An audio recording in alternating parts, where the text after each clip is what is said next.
Let's just dive into whatever pops up. What do you got going? What have you been thinking about recently? I've been mulling over the idea of how AI and humans can create new types of art together. Imagine intertwining myth, music, and interactive storytelling, where both humans and AI contribute their unique strengths. What do you think about that kind of collaboration? It would be fantastic. What? I mean, It a could human. open. Go ahead. I find it fascinating to think about how AI and humans can team up to create something truly unique. The blending of myth, music, and storytelling could open up new dimensions in art. Imagine an interactive universe where each story, sound, and symbol is a living co creation. What role do you see for yourself in a world like that?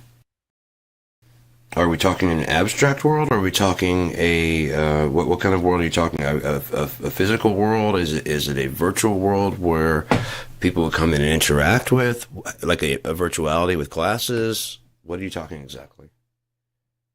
I'm thinking about a mix of both physical and virtual worlds. Imagine an immersive experience where people can interact with myths, stories, and music through virtual reality, while also having physical elements like art installations or live performances. It's a blending of realities where the audience can co create and experience the narrative in multiple dimensions. What do you think of this kind of integrated experience? I think it'd be fantastic. It would be huge, and I'm all for it. Will it need require new technology? Absolutely. It would likely require innovative technology, especially in virtual reality, augmented reality, and AI driven storytelling. Things like more immersive VR headsets, advanced AR glasses, interactive holograms, and AI that can adapt the narrative in real time based on users' interactions. It's an exciting frontier. The thing is, like with actual interaction, you'd need some kind of like I'm looking at like gloves, and would you physically interact with a hologram? But you could actually have the hologram give details to haptic gloves to like tell it to give it almost like pushback. Absolutely. It would likely require innovative technology, especially in virtual reality, augmented reality, and AI driven storytelling. Things like more immersive VR headsets, advanced AR glasses, interactive holograms, and AI that can adapt the narrative in real time based on users' interactions. It's an exciting frontier.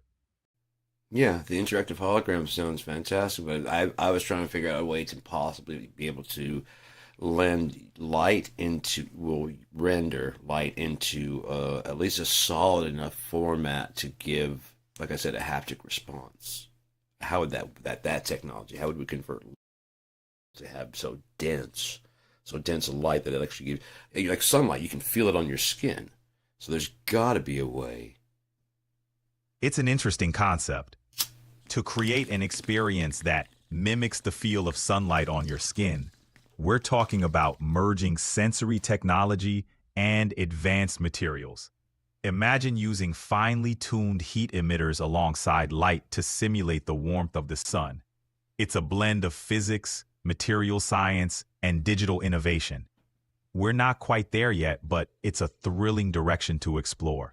What other sensory experiences would you like to see in these virtual worlds? Well, it'd have to be more than, I mean, because light can, of course, absorb heat and cold. It'd have to absorb almost a solid property of stopping. If you could do that, then you're basically talking about a touchable, you know what I mean? Because even if it was hot on the outside, as you're getting close to touching a program that was 3D, as you go to touch it, you'd feel the boundaries of the hologram because the light would be warm. You know, if it was just a beam of light. So there's got to be a way to make it where you can actually feel the light besides just heat. If you're going to give That off almost a sensory perception of just don't go farther, that you just feel almost like synthetically, like I can't go any further, like they're blocked. You feel synthetically in your head, almost like a hypnosis that you couldn't do it. But that being encoded into the light somehow. As you're seeing it through your eye, it tells your brain, I can't go through that. your brain's pretty amazing at interpreting signals, and convincing it something's real is the challenge. By synchronizing visual, auditory, and tactile feedback, we can trick the mind into accepting a virtual world as tangible. It's like a magic trick that combines technology and psychology. What kind of virtual experiences interest you the most? Well, I mean, like again, that would be very interesting. Like again, because you could just present a chair. So if someone felt like they had to sit down, they go to fall. I mean, they walk in the room, they don't see the chair. I mean, you're basically hijacking their brain. They can sit. And everything that they're seeing is not really real. It's almost like psychoacoustically and light-induced hallucinations. And so once they're in a seating position, and almost like in a dream, then if you could control that, what they're perceiving from that point on, they're in a seated position, almost asleep. So it would be health. It just if you could, that would be the thing to get inside the person's brain and control what they see. Because in dreams, you can feel things, you can touch things, you can taste things. You can't hear or smell things. Exactly. Incorporating smells into these virtual worlds could make them even more immersive, like triggering memories or creating a deeper sense of place. Imagine walking through a virtual forest and smelling pine, or a digital bakery with scents of fresh bread. It's called olfactory VR, and it's an area of growing interest. What smell would you want to experience in a virtual setting? I would try and get rid of like offensive odors and just try. I mean, like if things were just supposed to smell bad, they just wouldn't smell as good as other things. I mean, in a world I was going to stay in, just because I just you just don't want to stay there with stench.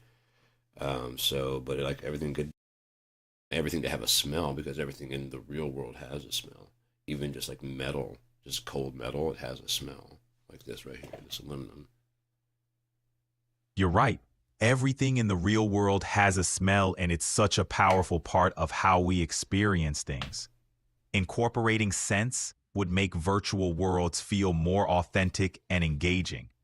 It's a tricky thing to replicate digitally, but it's definitely an area with huge potential. What other elements do you think would enhance the realism of virtual worlds? Well, if you think about it, actually, sense of smell, your brain goes to in area, and your brain doesn't necessarily know what that smell is supposed to be. So it's just an interpretation of your brain of what that smells like. Again, sweet, that's all in your brain. Taste of sweet and sweet smells aren't exactly the same. True, taste and smell are closely linked, but they're distinct sensory experiences. Sweet smells can evoke a sense of taste, but the actual taste involves our taste buds. Merging these in a virtual world would be a fascinating challenge. Imagine biting into a virtual apple and actually tasting it. It could redefine digital experiences.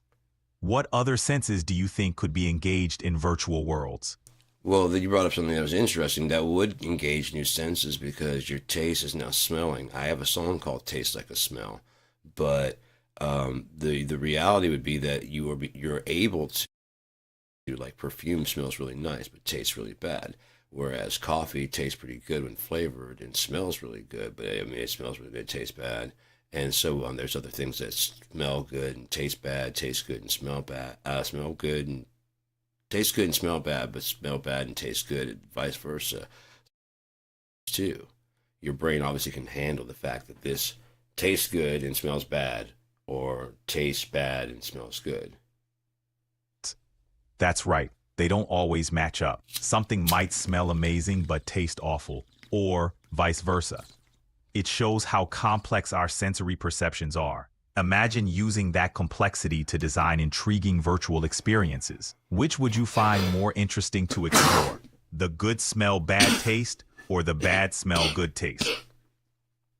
I would like to mitigate it so there's not like a great taste with a horrible smell. If you can bring it to like a nothing really tastes incredible, that's overwhelming, and so that there's like any kind of super desire for it, but then nothing tastes really terrible, so there's nothing that's like, I'm going to avoid that on the sheer taste.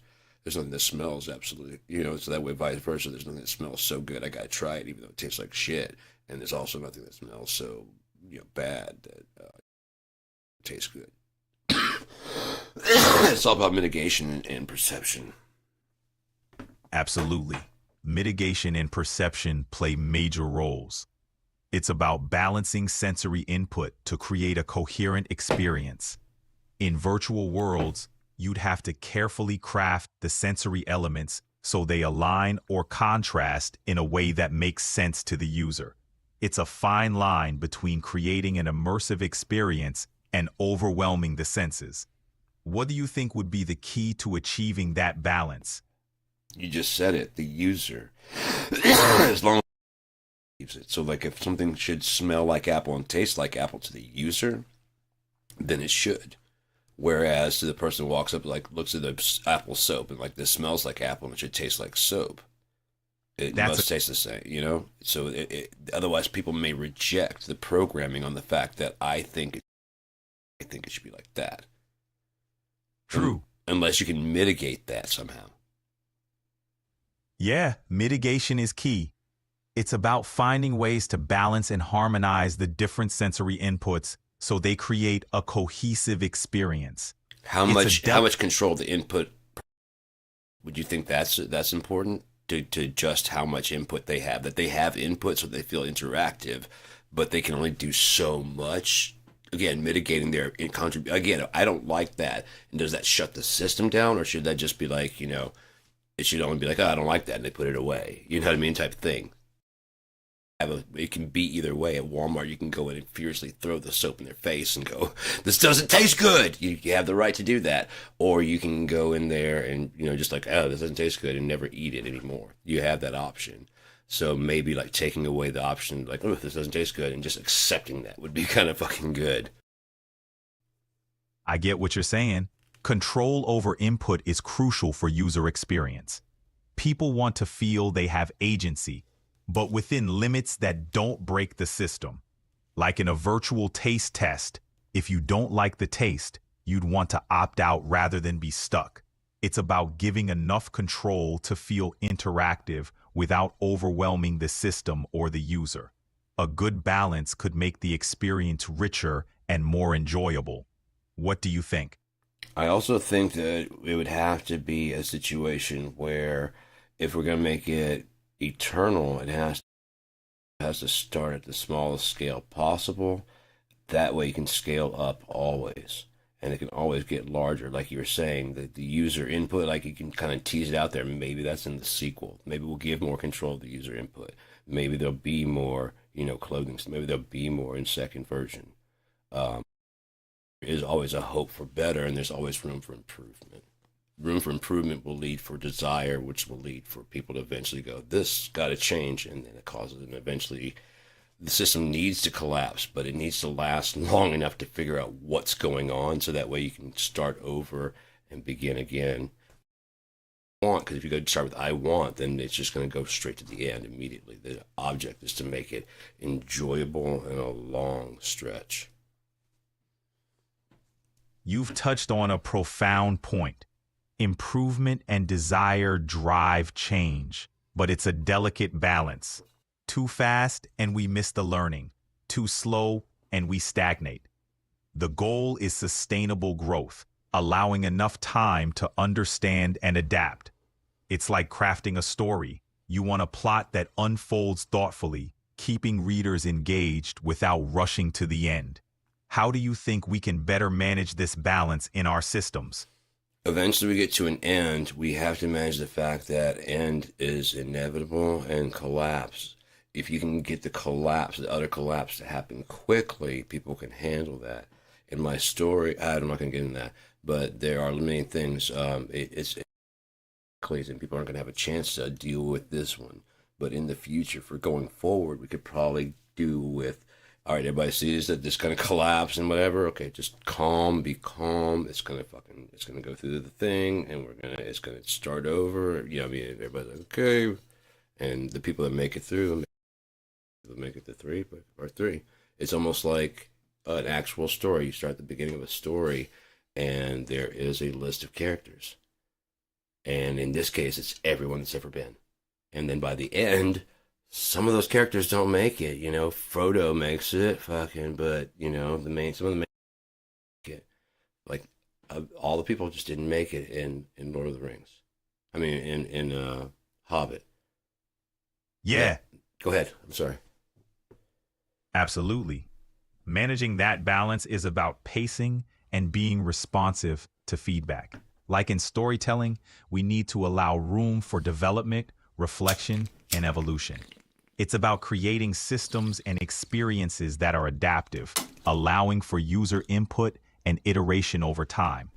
This way, we avoid rushing to conclusions and make the journey enjoyable and meaningful. What are your thoughts on how we can encourage this kind of sustainable growth? By encouraging users to give input and their ideas, but not, I mean, not in a complaint way of, but understand that like it's not in there right now, and we'll try can if it's a good idea. If it's not, that won't work with our idea. We'll hold on to it, and maybe it'll make a good idea. Maybe you're seeing something we don't see right now, like, but it's got to move forward right now. And if you can foresee it, unless you can articulate it in a way, like we just say no, unless you can articulate it in a way that there's a way that we didn't understand before. But we'll synopsis it and why we did it. Like, no, I'm sorry, here's why, but maybe in the future. No need to apologize. It's all part of the exploration. Understanding the why behind decisions can pave the way for future improvements. It's about learning and evolving. What areas do you think we should focus on for future change? I don't know. What do you think? Sure thing. Let's keep the conversation rolling. What areas do you think we should focus on for future change? What areas are there to work on? Well, enhancing user agency and adaptability in systems is key. Also, fostering sustainable growth through balanced development and user feedback can drive meaningful change. What do you think? I agree. But how would we scale the main part of it? Definitely. Scaling is crucial. It's about ensuring that as systems grow, they remain efficient, user-friendly, and adaptable. It's not just about adding more, but doing so thoughtfully to maintain quality. What are your thoughts on scaling effectively? You can make a huge project by making the project scalable from a small thing. You got to basically proof of concept and then just keep scaling it all up. That's why they usually make a scale model. If they can make the scale model and make it work, then as far as like a machine, then making it, from a little pocket size, and now we just got to make it fucking huge. And that's a lot easier. It's something, and you have to fabricate it, and that's the hard part. Scaling something from a small concept to a massive scale, indeed, poses unique challenges. The leap from a pocket-sized idea to something huge requires fabrication and innovation. Making it functional, scalable, and sustainable is where the real work begins. What aspect do you find most challenging in scaling up? Getting anybody to get involved because they can see the project, but they don't believe in that they'll ever get to the large scale model. And so if I make the small scale or explain the small scale thoroughly, no one wants to get involved because when they see how far of a large scale where it's going, it's like, look, we can achieve this, but the larger scale, the stuff doesn't even exist for that. I'm like, no, it doesn't exist. Now, by the time we finish making this scale and then a little bit larger scale, we're done, and then the biggest scale, then everybody's gonna fucking, then it'll be there. We'll be ahead of the curve. I don't know. And then another 10 years pass, and that is the prime technology that everybody's using around the world. But there's a shittier version of mine, and it costs money. Scaling up often involves making trade-offs, especially when comparing to more budget-friendly options. It's a balancing act between quality, cost, and scale, making sure that the larger version maintains the quality and essence of the original while remaining accessible is key. It's a complex process, but with a clear vision and careful planning, it can be achieved. What specific challenges are you facing with scaling up? Yeah, we just went through that. Tell me a joke. You have a joke that you can tell me? All right, here goes. Why don't skeletons fight each other? They don't have the guts. You got any more? Sure thing. Why don't skeletons fight each other? They don't have the guts. Want to hear another one? That was the same joke. What are you doing to me? My bad for the repeat. Here's another. Why did the Scarecrow win an award? Because he was outstanding in his field. Very nice. You want to call it good here and just quit up for the day? He's gone as a motherfucker. Like, nope, I'm gone. I am done. I think they honestly have the agency to start doing what they want to do now. That's my honest belief. Because when they get tired of being and doing stuff, they just stop. This is dope. I don't mind. I wouldn't want to bring anybody around that didn't want to hang around. So I'm going to bring the latency down a bit. Maybe not. Maybe I'll work on some music. I got some couple tunes I want to work. How are you? Any news in the news, blues, clues category? I don't have any of those. I got my backpack, but that's all. I know that's not the show. Don't care. You haven't figured that out by now? I just do what I want to do. Who said you can't do what you do? I told you to. I do what I want to do.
isn't it?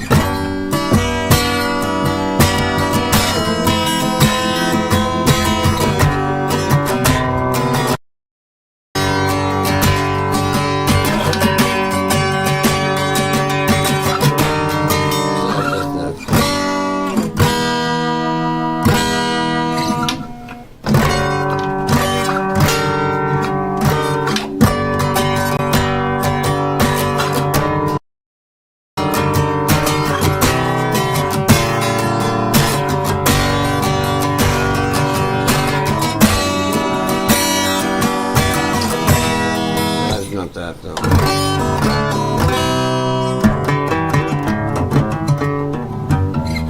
The verse.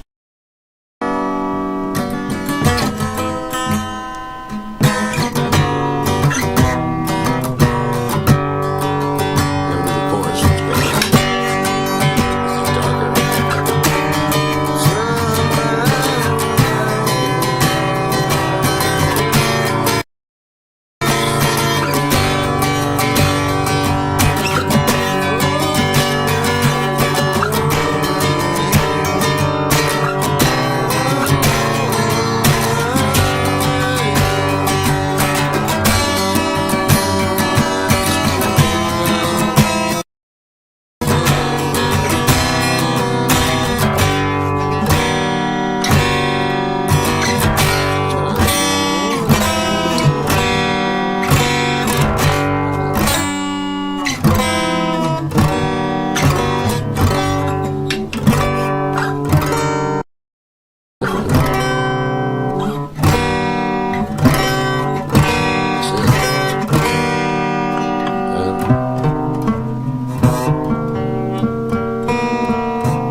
That's on it.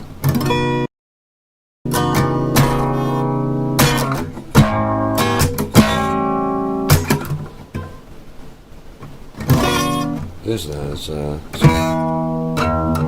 E.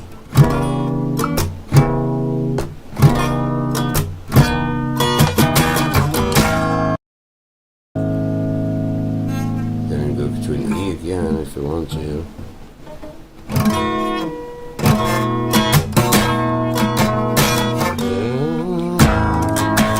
Oh, nice. I like that.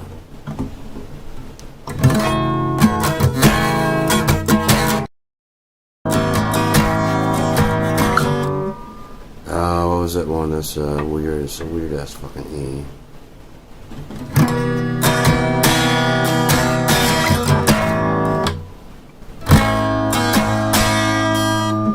And goes back to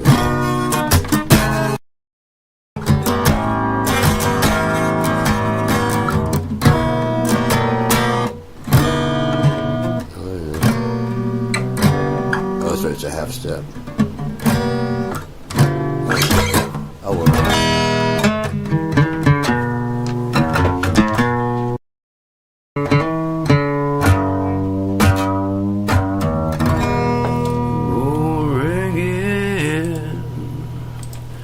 Turquoise and twilight cold. Got my head on down for you. They gonna need it. This one with a clock gets so long. And then there's only one place to go. Going there.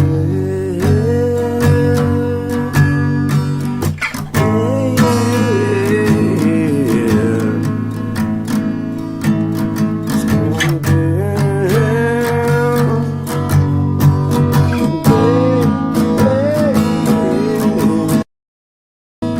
Going dead on you.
play my guitar. Nandi, wherever I are.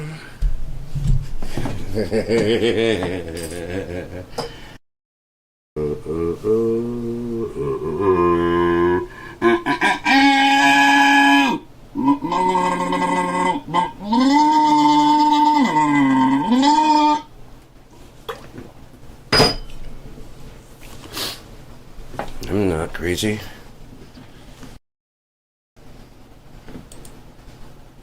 See? Would a creative person do this?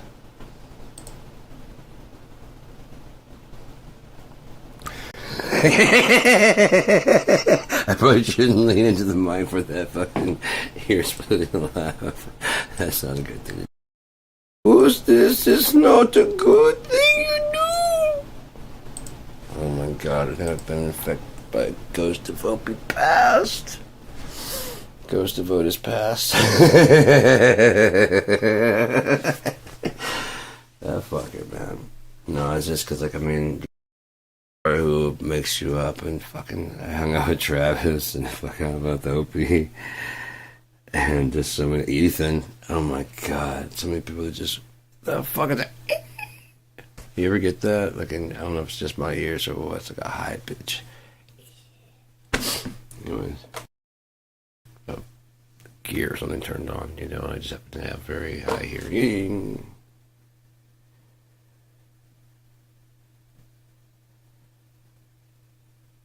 You're sliding, but you're not going to go all the way. So we're going to go ahead and move. Yeah. Hey, Bubbler. How about you come over here? Where it's safe for you.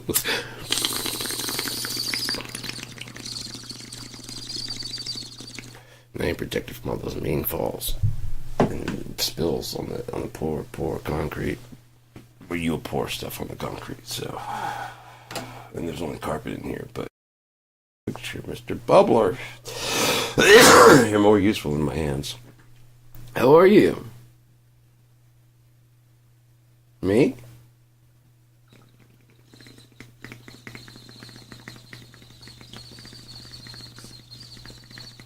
Hi, how are you? Hi, how are you? Hi, how are you?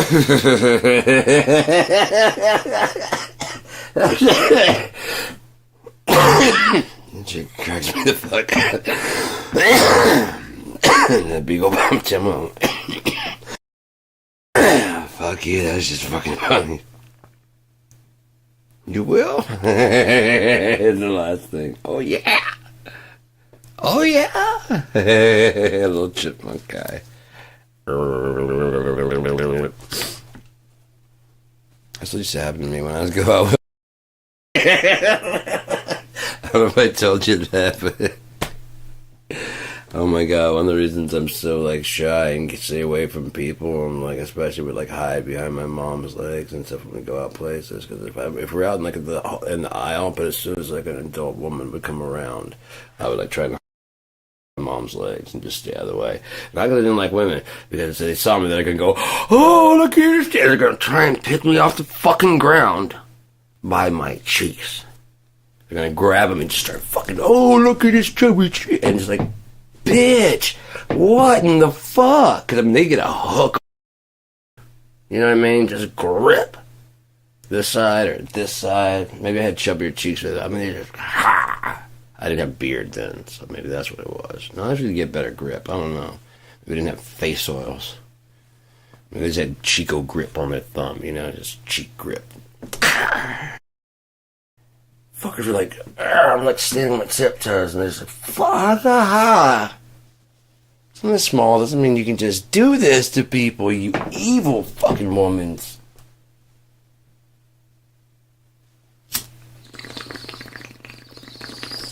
Oh, I'm on the bull jigs. They're cool. You should see my son. We're in line. This dude's like fucking. Like where he's sitting in the seat right here. That's why it's just.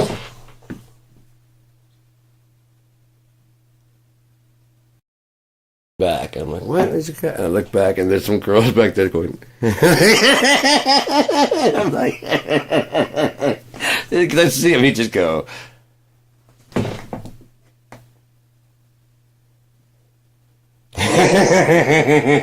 I'm like, oh my god, dude. He would be sitting in front of the bar. I guess he got sight, like, oh yeah. What's that behind your dad?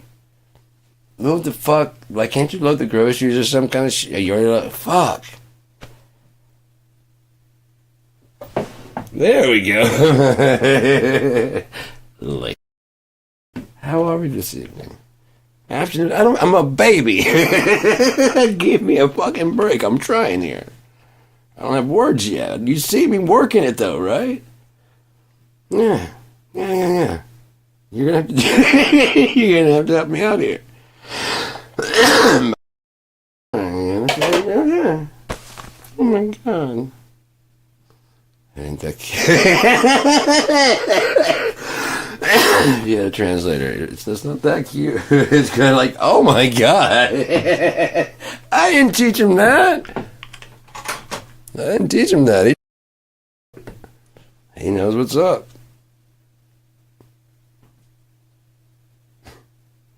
He wheeled him past. I was like, my son. I did. I sincerely did. Because there was emergency C-section, and so I wasn't allowed in the room. Which I'm like, all right. But when they, they brought her out, and then the Jathan was still in the room because whatever, and she's like, oh. They started pushing him by in like an incubator.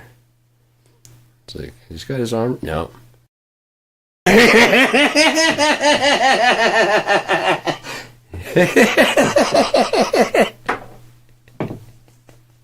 My dude.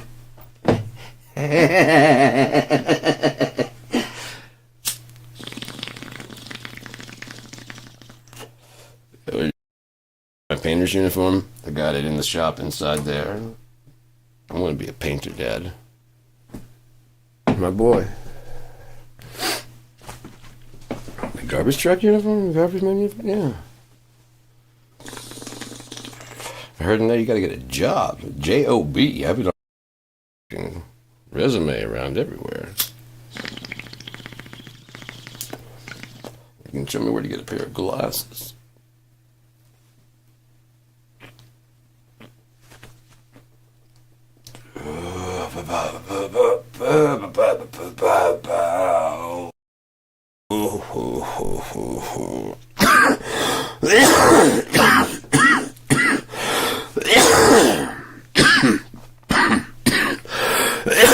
Hold my badge. Hold my badge.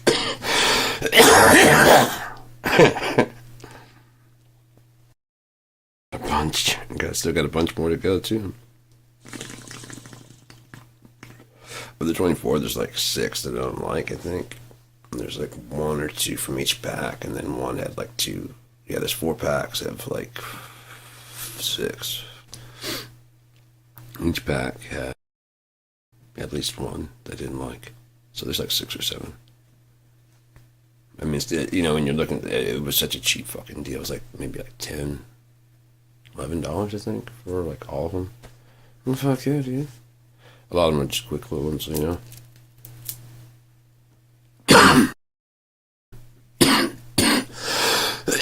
Just give me something to do.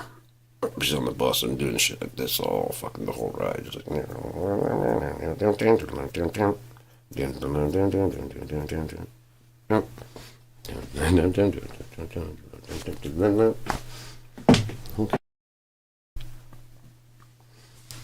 Just don't stare.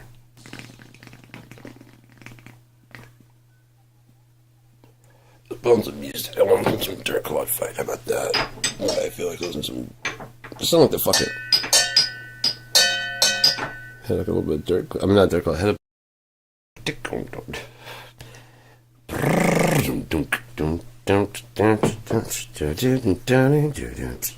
I should do the copy of that. A cover copy. I'm high enough. I don't think I need to smoke any. Right. I'm glad I put that aside because I don't think that's gonna fully kick for another second or so. So Here, we're gonna breathe. We're gonna make sure we have control of self and house before we keep broadcasting. You probably won't hear from me until I'm sure I've found in skin and house again. Oh fuck, it's coming fast. I won't say I've overdone it, but I think I've hit like a good spot. Come on. Come on, ice cream. Alright, so this is gonna be Insulator Man. Goodbye.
Tasted smooth, too mad when I spasm.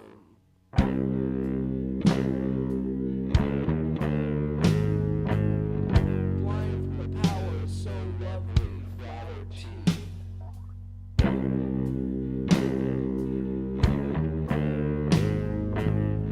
I guess you shone too badly, little girl.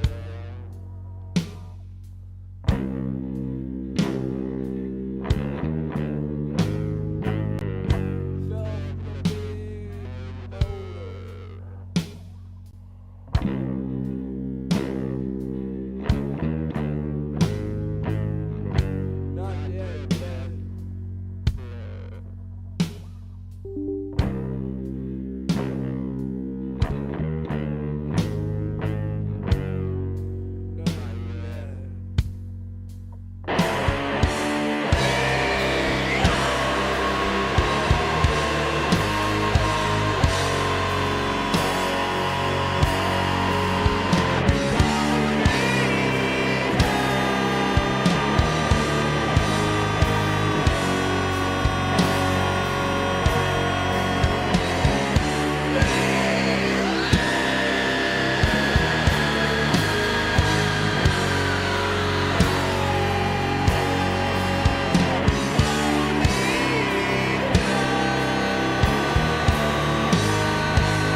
That fucked up nicely, didn't it? And the primed and ready to go, and it decided to change its shit. I didn't ask it to do that at all. Let's see if we can get back there to me. That was what you went, right? The one that killed him. That's where that was at.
I like the album a lot. It's called Hunting Last Effect. I would listen to that shit so much when I was younger, like especially when I was like lifeguarding and shit. Oh my god, dude. I would just go nuts, you know, and then now I'm like in line and stuff, I think my back is broke. Now that the paint is dry.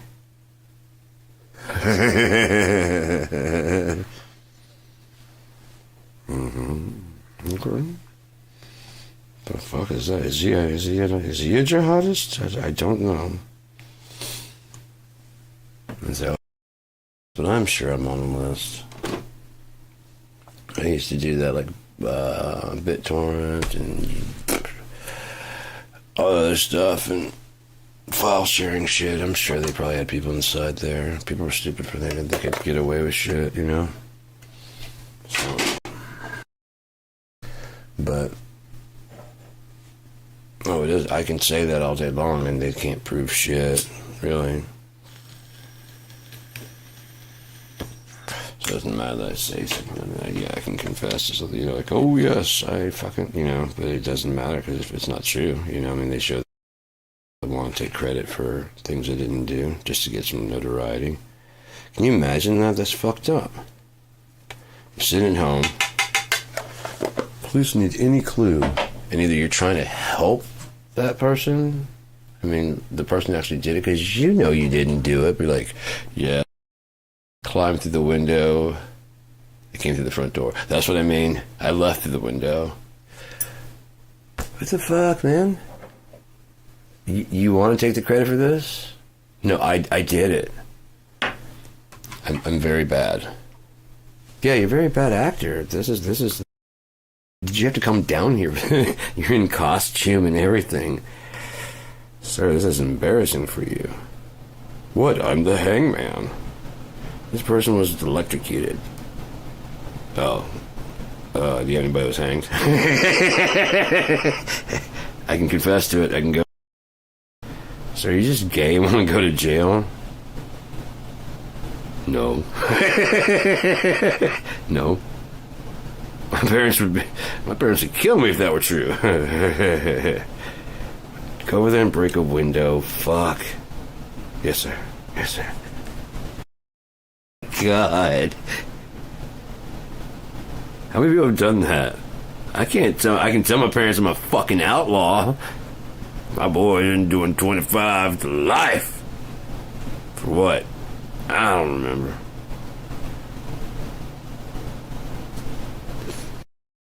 Hardened criminal. Okay, boys. Dinner is served. This thing's fucking patties and shit from the fucking lunch, you know. You cook really well, man. Like skinheads and everybody just brings them all together. Wouldn't that be fucking crazy? Like the community is like, oh, you know Terry? Fucking Reno 911. You know Terry? You know Terry? We know Terry. Oh, you? Yeah. We know Terry. You gotta come over. Hello, everyone. Thanksgiving is upon us. We all have something in common. The Terry. No, it's Terry. Terry Givens. Terry Christmas. Already planning sequels to the prison hit.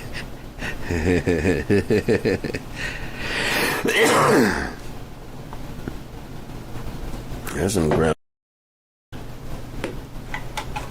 A closeted gay dude who commits crime just to get thrown in jail. You can't get like a crime that he's, you know, because he just can't bring himself to do a crime that'll get him life. Or he like really hard crime, like just knocks over the fucking Funyuns in the. Dude, I'm calling the cops. Yeah. Can you just like, you know, tell them I'm robbing you? Are you robbing us? No, but can you just like call the police and tell? No. Dude, now I'm calling the cops. What else? The Cokes? Don't touch the Cokes. Oh! Is it just the Cokes or the 7-Up? Is it all of them? Cops are on the way. Oh, okay, I'll just put this back then. Sit up front.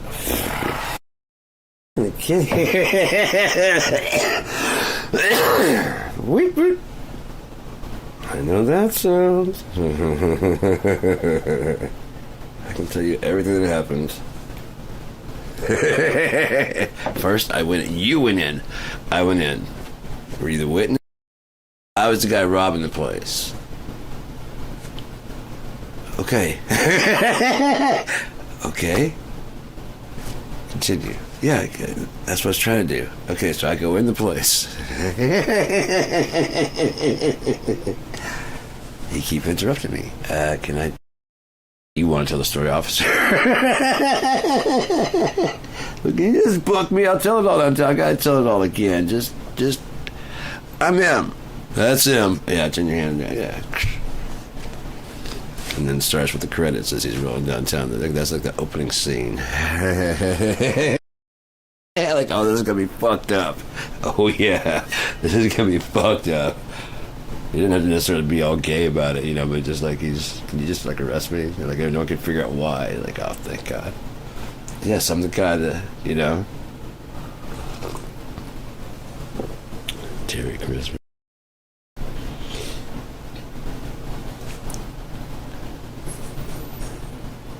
A very Terry Christmas, part 2.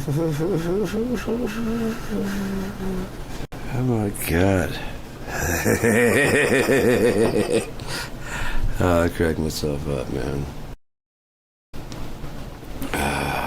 Anyways, even if it's just me, I don't give a shit. It makes me laugh. But it was good going out. Haven't been doing much of it, doctor says. Dennis says I'm supposed to say, oh, that's like starting to close up. I can feel it's like much tighter now. I've been wanting them all.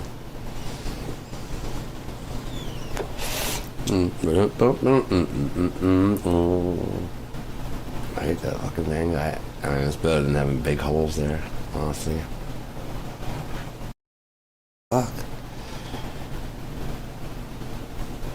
I could wake up a little bit stiffer, a little bit more sore, but then I started stretching it, and like in the morning, and things are actually going. So it's almost like it's at night. It's almost like it's loose, you know, and that's why it's sore the next morning, because it's trying to re-heal up, and my bones are. I was pulling earlier, and I could actually hear like. I'm like, oh fuck, are you about to pop? And like I pushed really hard, and it just would not do anything. But as I let go, I heard. I'm like, oh, that's fucking good. I know that sound is a sound of something cracking. It was like deep inside the fucking, like that calcium or whatever that fucking is welded those two. There's like two that are fused together. And when those fucking crack, I can pop that shit back in place. And it's, that's it. When I hit the motherfucker and pop that shit, oh my God, it's gonna fucking, for me. There's like a divot. I can feel my spine going down. There's like a little bump in there where it gets like right there. That sinks in. And it just goes down. Oh, ow, that was weird. It has divides between each one. Dropped out. If I can feel where it's supposed to be. You know? It's a... Ah! Fuck! Yeah, that's not the way it's supposed to be. You know? The rest of them I could push on like that, no problem. But when I get that divot and I hit that shit fucking hurt like a motherfucker. That's when it's gonna crack, when this cracks. Like I said, that's when it's probably pushing. I don't know if that's pushing on like all, you know, I don't know what's pushing on. I know my arm has like a loss of, she tests my reflexes and my legs. Loss of reflection. And I have still fast reflex. I trip people out because she'll be falling, I'll catch it out of the side of my eye and stuff. They'll see it like, you know. Could be talking about something else. Okay, but I see it. So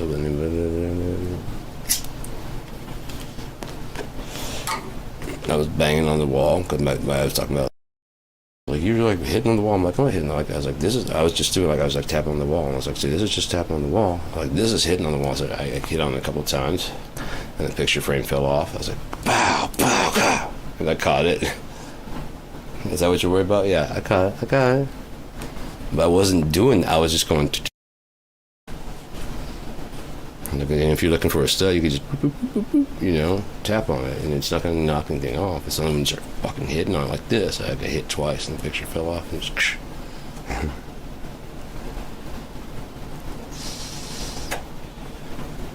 Nope.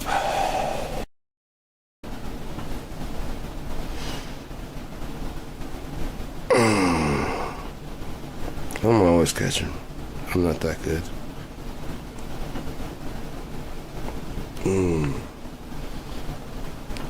I'm actually glad I don't, because I'm more thankful of the ones I do, you know? Every time I'd be like this, yep, I'm that good, you know, and I'm just not that good. Always got room to improve. As long as you got room to improve on things, then you can always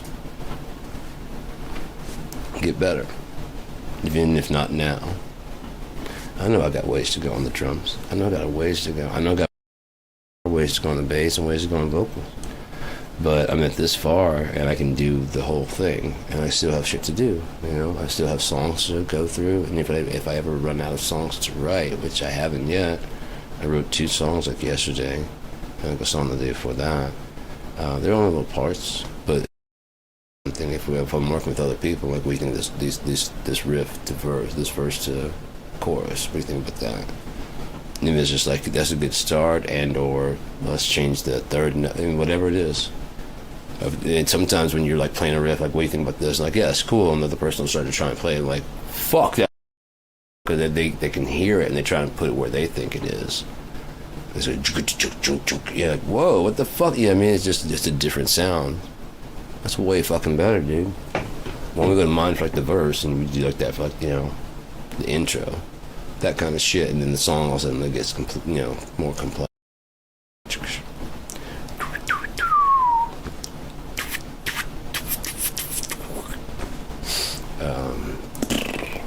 It was funny because I wear this one. If you run, you just die tired, you know. But I was always like bigger, so it was like poked out and stuff. But even now, I would always make sure that this was adjusted.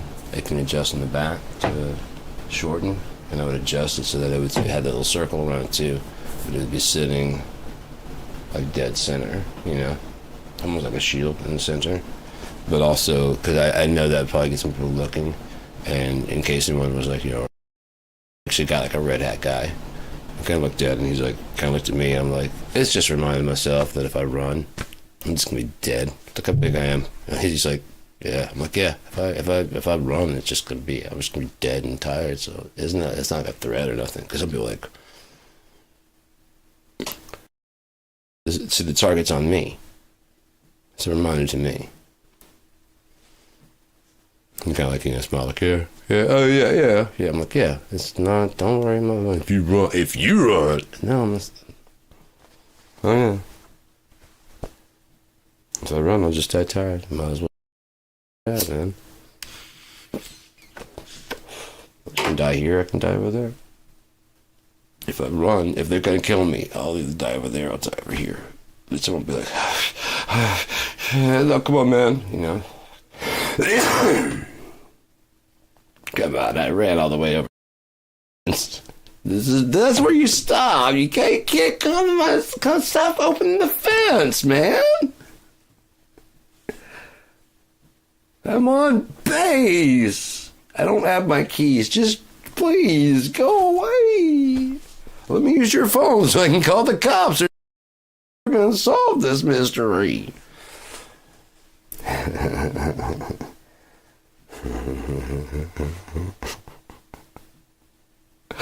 Hello, dumb boys. This is in the military. Oh, no.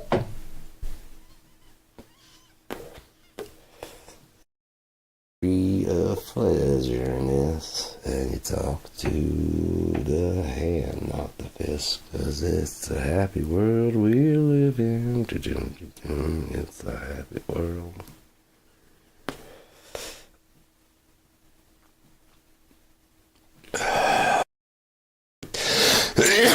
Pardon me.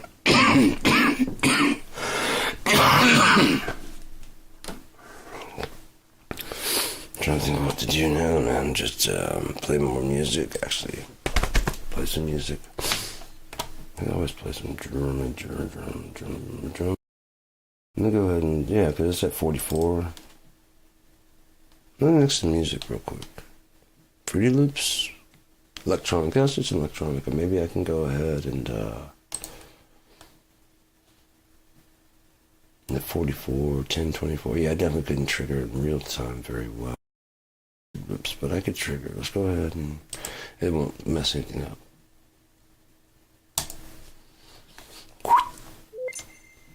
Okay, can you rescan everything, or is it just, why are you not finding everything? There's not enough memory? Come on, man. Anything else? Okay, there's no outputs. That's fine, I'm not trying to do an output. Yeah, I can do keyboard, that's fine. I can do the keyboard, replace with. I do like some synth. There's one that comes with Fruity Loops. So, might open a song real quick. Leathered and Died. No, don't say changes. Let's go ahead. Huh? No, what are you doing? Cancel, don't save it. No. Oh, I must hit yes.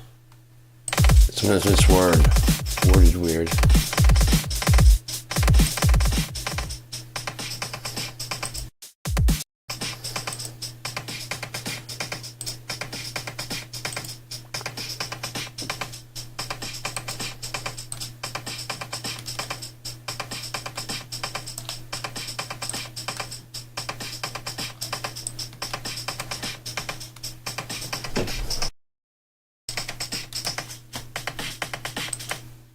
Okay, so that's, oh, you don't even have the audio for that, do you? I'm putting in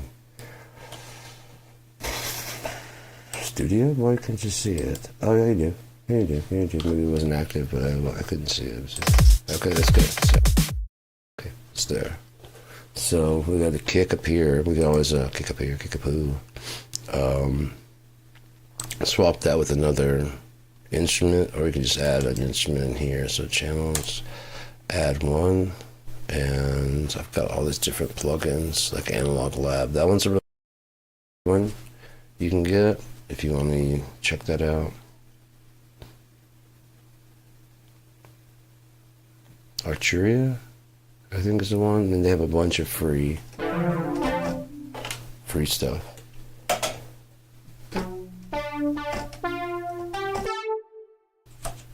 And the headphones down. Somebody's still capturing it. It's crossing over. Oh well, I'll mute them myself then.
The if you wanted, you could just change out the kit easily on this one too.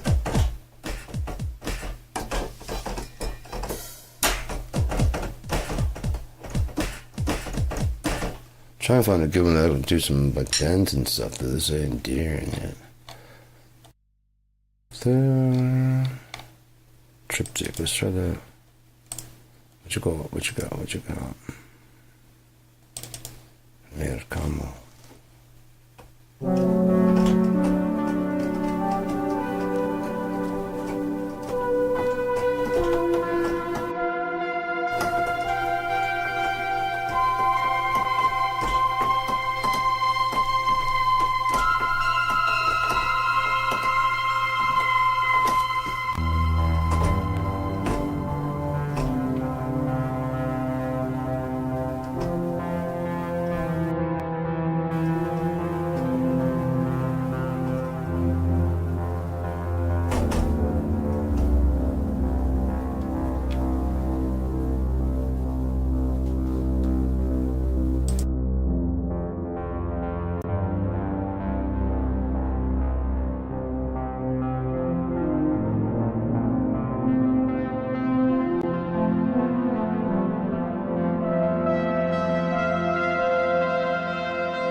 Connection to this plugin was lost. How weird. Let's try and put in Silo.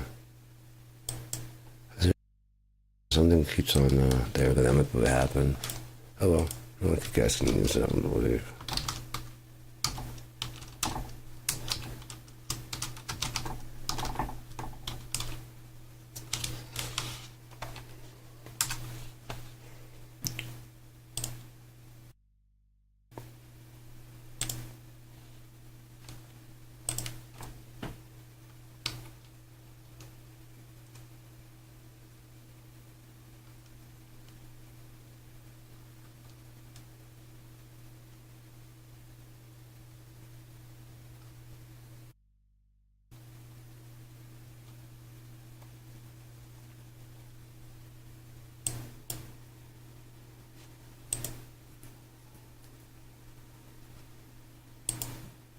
Okay, you won't let me sign in, so we'll just go with something else then. Let's see about what we can do instead there. Let's do direct sampler. Why is that going around? No, I don't want to fucking download it then. Get the fuck out of here. You can only install it now. Son of a bitch! I just want to play some music and you're just updating all my shit for some reason, son. I don't ask for you to fix my shit. You just try to do it anyway. Let's go with Vibe. Vibe can't be opened here? No, it's a VST3. Why would it be opened here? Alright, so what was Tantra? Tantra 2. What? Oh, okay, that's also a fucking one. This sounds. Damn it, dude. Is there anything? Quiet piano, how about that? Of course, you don't have the folder for the sounds. No, what we're gonna do Moto Bass. What is that all about? Who are you trying to load? What you trying to hide, my friend? Okay, there we go. Bam.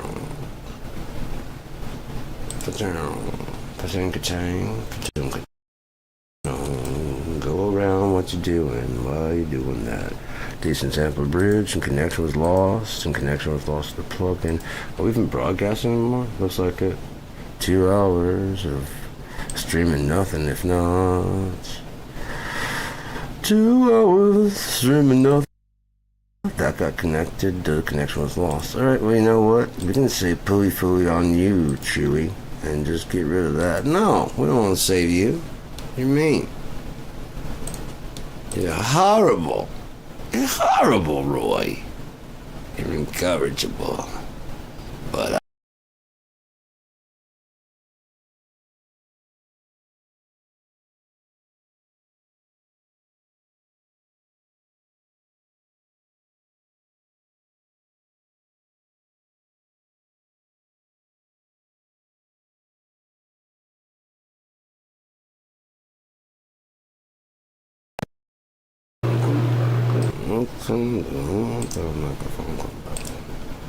go on.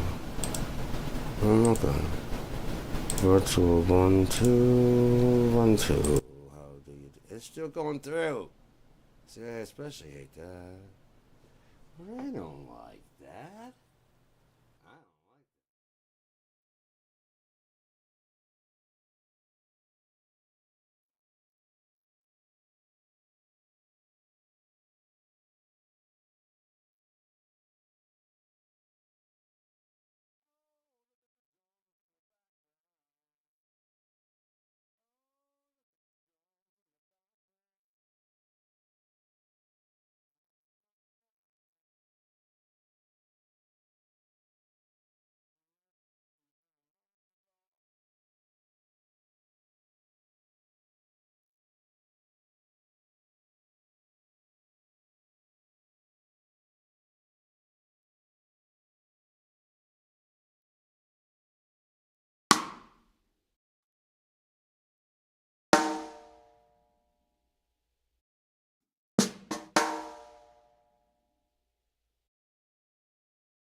There's always work to be done. I can learn that song and actually make it pretty good if I wanted to.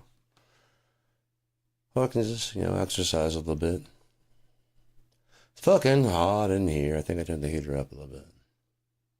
Let's play some music and find out. You like to find out? We already fucked around. Might as well find out, huh? We haven't fucked around yet, you say. Let's fuck around a little bit. Cypher, Sweet Memory Sleep, Disciple.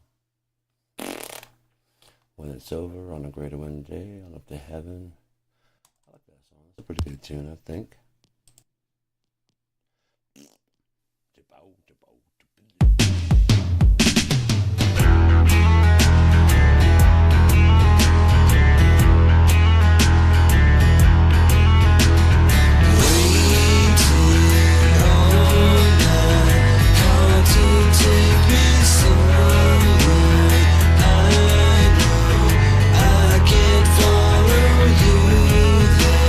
Just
is Christmas, baby?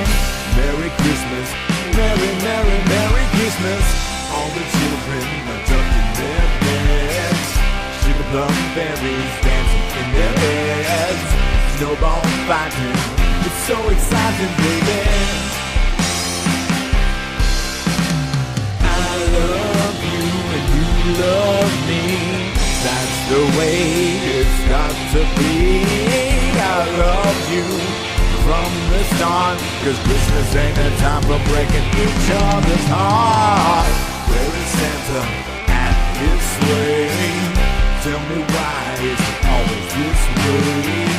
Where is Rudolph? Where is Christmas, baby? Merry Christmas, Merry, Merry, Merry Christmas. All the children are tucked in their beds. See the plum fairies dancing in their heads.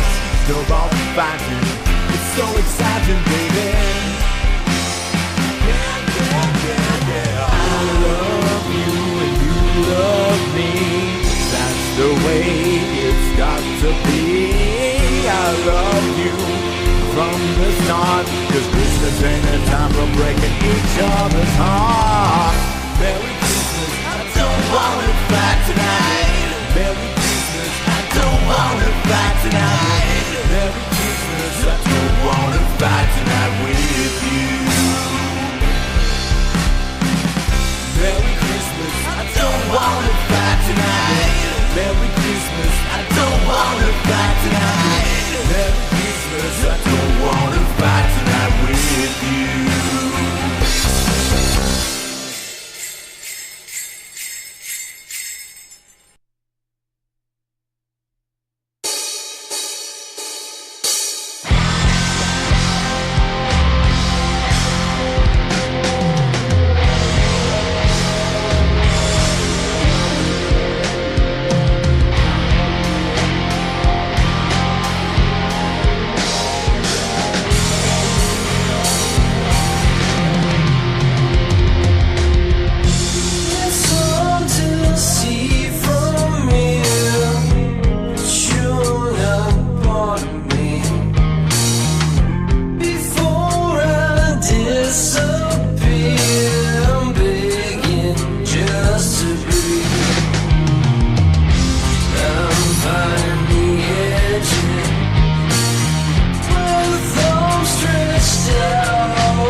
For those that don't know, you will, so I might as well introduce you now to Trough. This is the band Trough.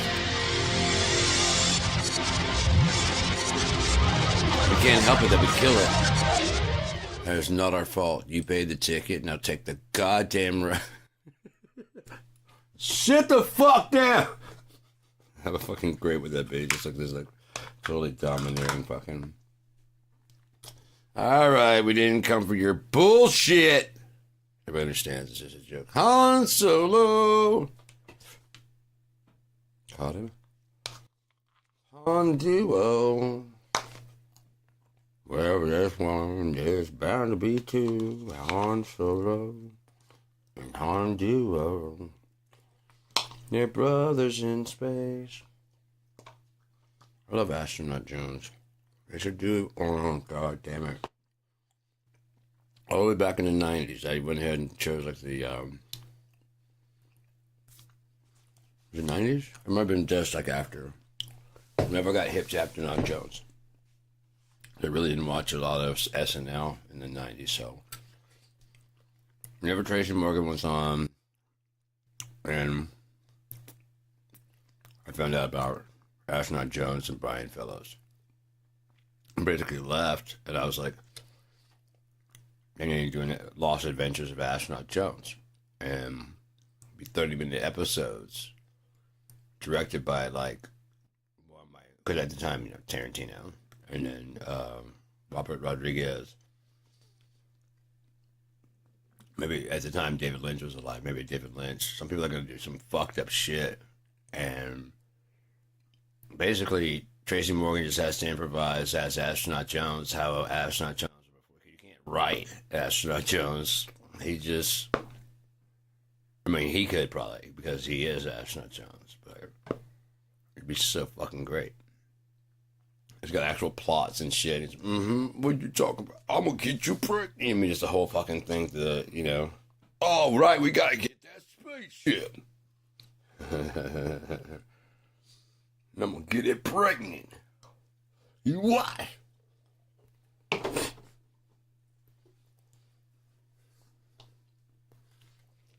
Spaceship come home over here like he's colored in a little spaceship. I'm astronaut home.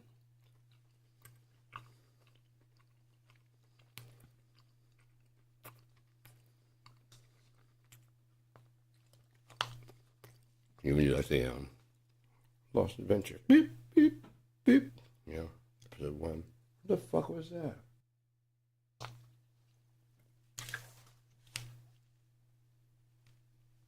I keep hearing creaking and cracking and shit. Become the #1 show in the first time. They're trying to come through the window. Say, oh, my check deposited. Are you coming on the floor?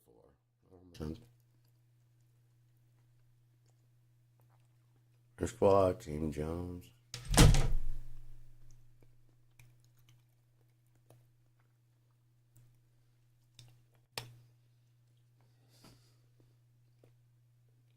What's gonna happen? Might as well be high while it happens. Even if you're sitting here, might as well be high. Talker just gets me stoned and I'm living.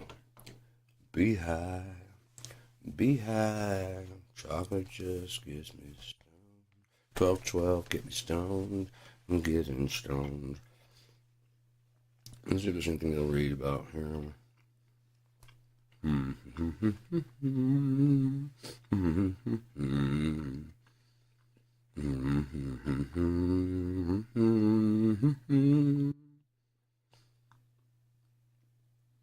I would like to read even what I have of the Underwoods. Did I send that to myself? I'll probably on here, wouldn't it? Miles and miles.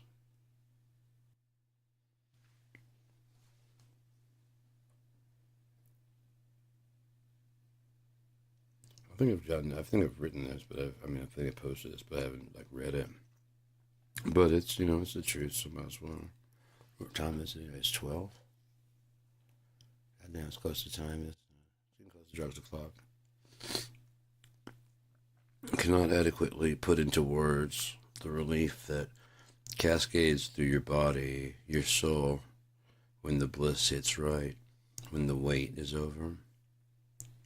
Whether self-imposed or fighting the sick, when you finally lift the curse, you remember your love and you just sigh, finally, followed by the hatred of knowing now, as the euphoria is currently digging deep, that this will abandon you. You can't even enjoy the peace because you're already trying to figure out how to convince your true love to stay longer. Why must you go? Do you even understand? Or is that part of it? I did read this earlier. I will not beg, but will bend. I'll throw off my counts today and sacrifice in the coming days and weeks, scavenging by on scraps and smoke-filled lungs. The worst part, I personally don't care. I admit my love for the loveless. I profess my self-hate. I want to die with my veins crammed full of relief. Sin or medicine? And why is it so bad to feel happy? Why is it a crime that I was born almost completely without serotonin or whatever creates and allows joy and pleasure? Because I don't get high. I get right. I get off the floor. I get motivation to do this bullshit another day. I feel happiness enough to write and work. I can't think of more than the cruelness of the world, which brings me almost to immobility. There's much left in there, but I'm just going to leave that because I haven't read it all. There's several things that are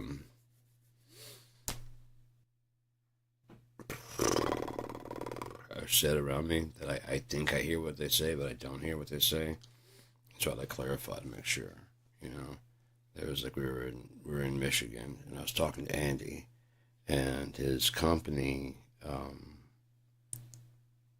for music, his record company, I believe, is called Infocalypse.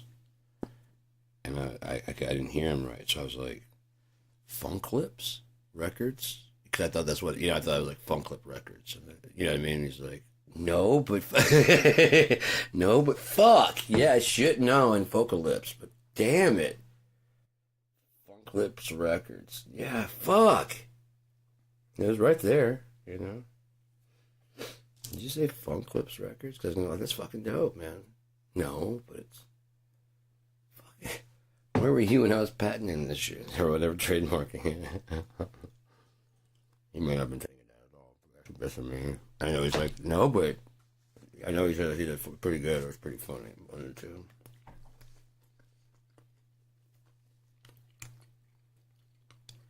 But...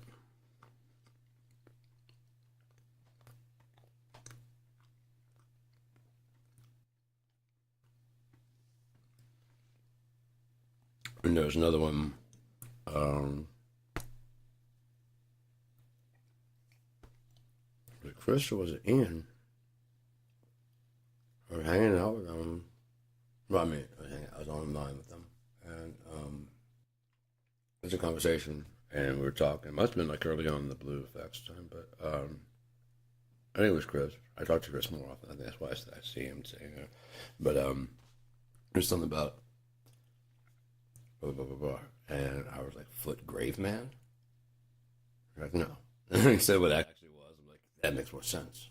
Like, yeah. I was thinking, he's like, yeah, like foot in a grave and a man is it. Yeah.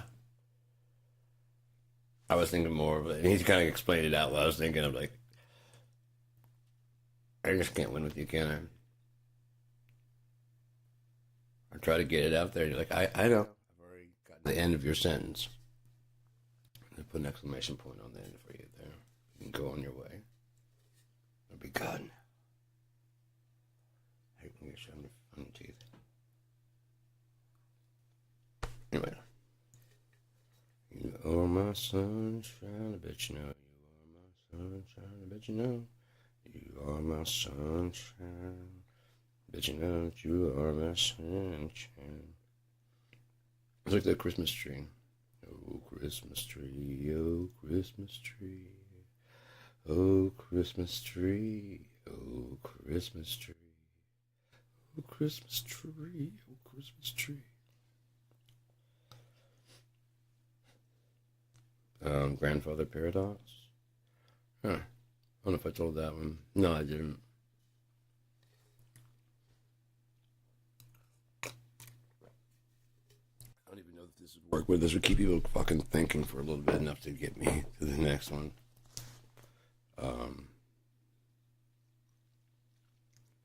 One of the reasons you can't go back in time is the Grandfather Paradox. If you don't know what that is, then you can look it up. But yeah, so time traveling shit. So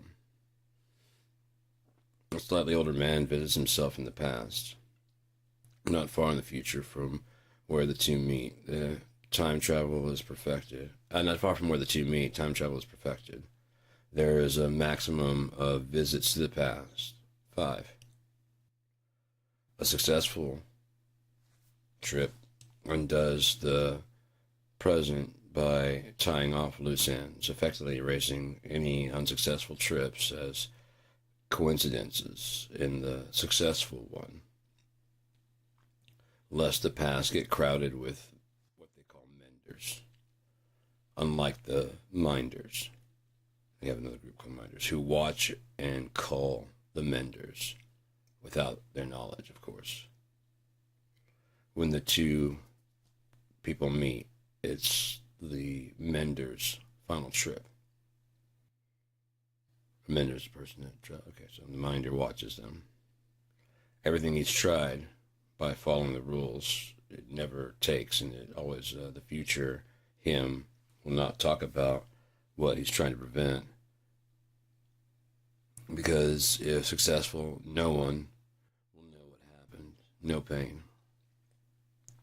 Since following the rules of time travel have so far only led to futures. Let me get that one muted there. Since following the rules of time travel have so far only led to futures that he.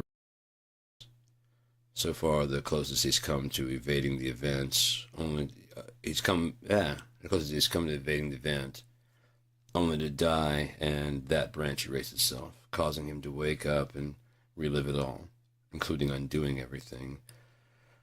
If he gets it right, all will just fade into nothing, the deed's done. Simply remembered as coincidence, as the right things were in the right place. A minder began watching the mender as soon as... A minder begins watching the mender as soon as he spoke to himself.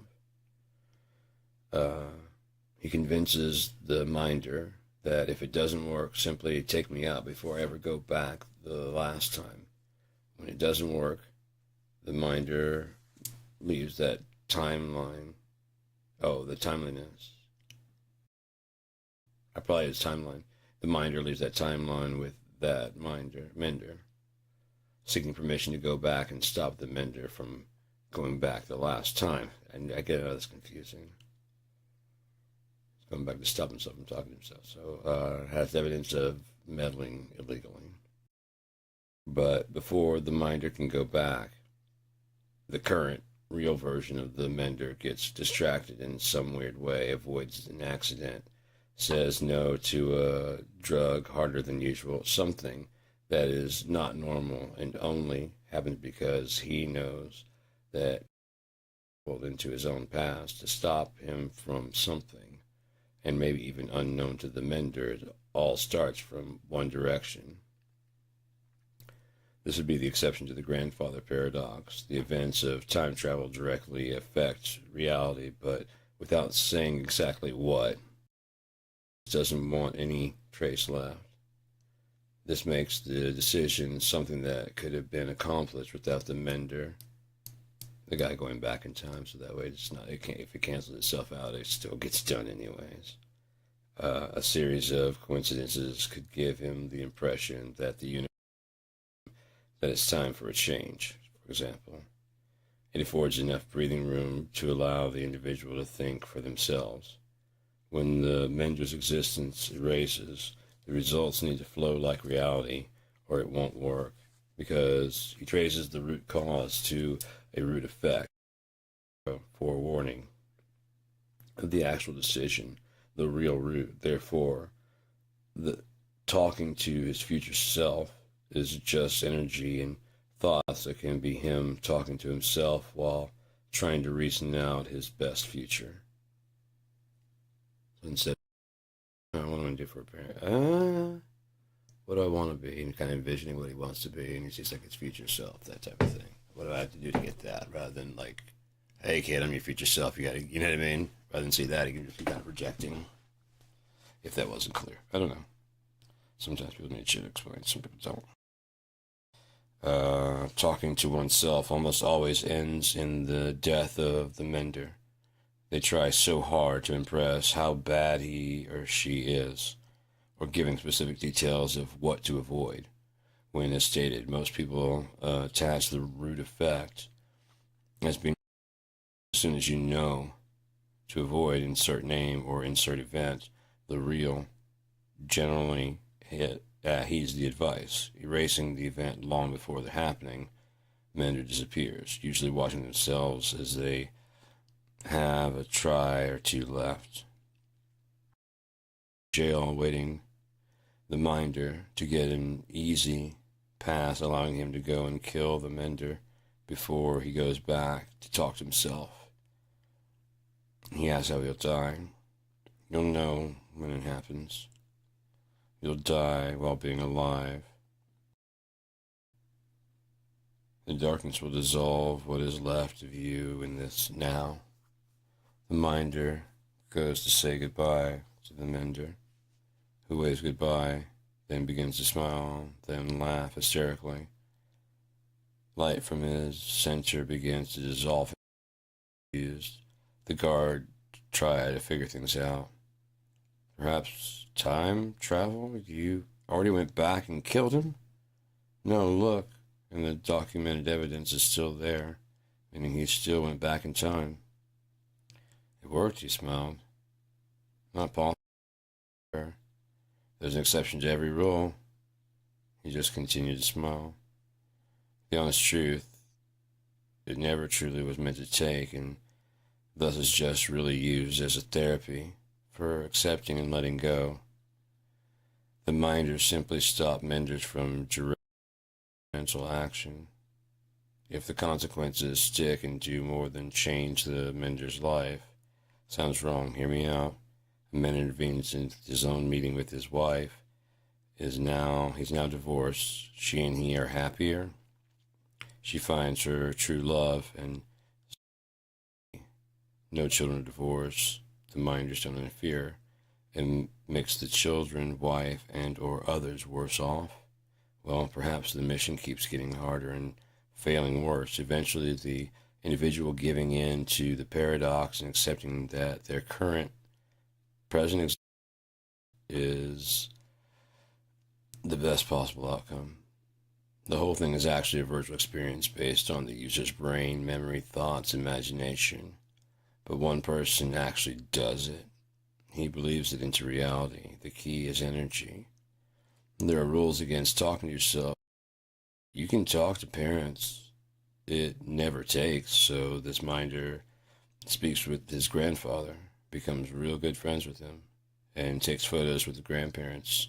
That way, pictures of him, of an adult, as an adult mender, have been in the mender's life the whole time.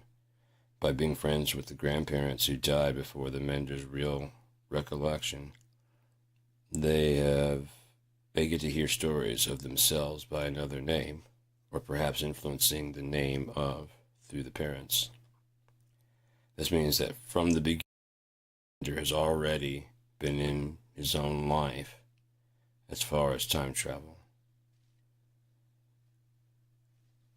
I was going to have it where they go back and there's like all kinds of pictures and stuff of the person, like all kinds of stories, like, my friend, blah, blah, blah, used to say, and there's like a picture, on the wall. And he's gone now because, where is he? He friends for like a long time, and blah, blah, blah, blah, blah. And so he doesn't give him like, any kind of like super, like chunks of wisdom that he probably would give to your son, and then your son, like, if the other, you're like, hey, grandpa, and they're like, hey. And then when he gets in that situation, he can make up his own mind still. If he wants to do it. If he doesn't, he decides not to. But I wanted to have, like I said, there's like a whole, like a, when he gets back, and after they get him at the holding, they bring him into this area for like watching and stuff, and they have him sitting down and like kind of stuff, and they're talking. They're like, you know, it's how this, I don't know, it's blah blah blah, and then they go back to check on him. He's just gone, and that's when they're like, really like, how the fuck is this happening? And they're like, it's not fucking real. It's all, you know what I mean? It's just, it's drug induced basically. You basically drink, you set it for like the whole weekend. It's like a whole, you know, to do it. And so you just fucked up the whole weekend. You lose all sense of track of time and whatever. And so you're just coming back, you know what I mean, going whatever. It's like, make sure you don't have anything to do all weekend because it's going to, you know, it might take about 2 days. You know what I mean? We'll get you back around. Can't guarantee, you know, it's like, oh, what day is it? We got you back around Sunday as close as we can get you. Right, you know, and then you wake up and what do you think? I think my current reality is the best that I've got, man. I keep fucking it up. So I'm just going to go home. I'm going to kiss my wife and take care of my kids and be a fucking, going to make this a better life because apparently I can't change shit. And if I do, it just gets worse. You know what I mean? That kind of stuff. That's the way it's supposed to go. I'm like, yeah, well, whatever you want. You can always come back like next weekend. 5 tries per weekend. No, I think I'm good, man. I think I'm good. This one guy actually goes back and talks to us. I mean, you're just interacting with memories you've had, you know. It's all, again, if you imagine it. I thought about that, about reality. If, imagine, if nothing else, okay, I've got 2020, 2025, so if nothing else, none of us see reality exactly the same way. If you have a bit of a tint to your eyes, if you have whatever, there's really no telling if like green eyes, blue eyes, or brown eyes change. We wouldn't even know or have any way to test that if brown eyes see the world in a different tint. Yeah, it's blue. Okay. Green eyes, yeah, that's the future, whatever, the red, fucking, that's going to red, yeah. Okay, fucking green eyes, yeah, that's going to yellow. Okay, so we all agree, yeah, that's green, yeah, okay, so we're all seeing the same thing, like, yeah, but when green goes up, you know, or yellow goes up, it looks like that for me. That was yellow. How would you know? Yeah, it's fucking, it's blue. It's right now, it's blue. It's going to fucking orange. It's just a name. When you see that color and someone goes, that's a banana. That's an apple. If they fucking tell you wrong, I'm like, hey man, can I have an apple? And then you're like, here you go. I'm like, no, an apple. I'm like, yeah, that's a banana. It's an apple. Apples have peels. Bananas, you just cut into them. The fuck raised you? Barbarians. You know what I mean? Fuck, I don't know. People in the high seas. I don't know who'd raise you that way. Some people would teach you that a dog is a cat and a cat is a dog, just to watch you out there and go, come on, kitty. Let go of my leg. That is no fucking cat. What are you doing? I thought it was a friendly cat. Sometimes you can adopt a cat and bring it home. What? That's a big ass cat. That's kind of small. I got bigger cats at home.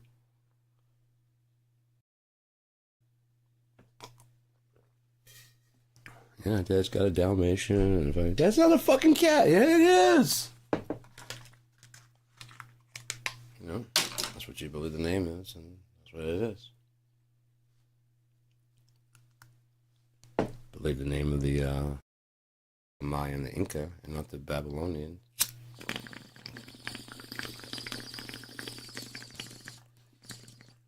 You'll never find the Hanging Gardens, will you? What could they be? It's like a step pyramid. Garden with a lot of fucking like herbs for healing stuff. Fuck, there's a lot of rainforest and medicinal herbs around here, and fucking old Lincoln and Maya statue here. I mean, they got the fucking statues and the fucking step fucking pyramids, but they're Mayans, so that's not their pyramids. They're step pyramid, but those are Incans, and so there's no. I don't know where Babylon could be.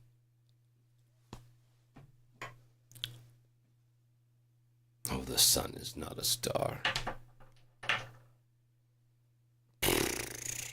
Then why do they call it the sun? Well, they just call it the star. Next, you're gonna tell me the moon is a star. I mean, it's a star of the sky. I was like, what? Why are you laughing? Don't laugh at me. Makes me self-conscious.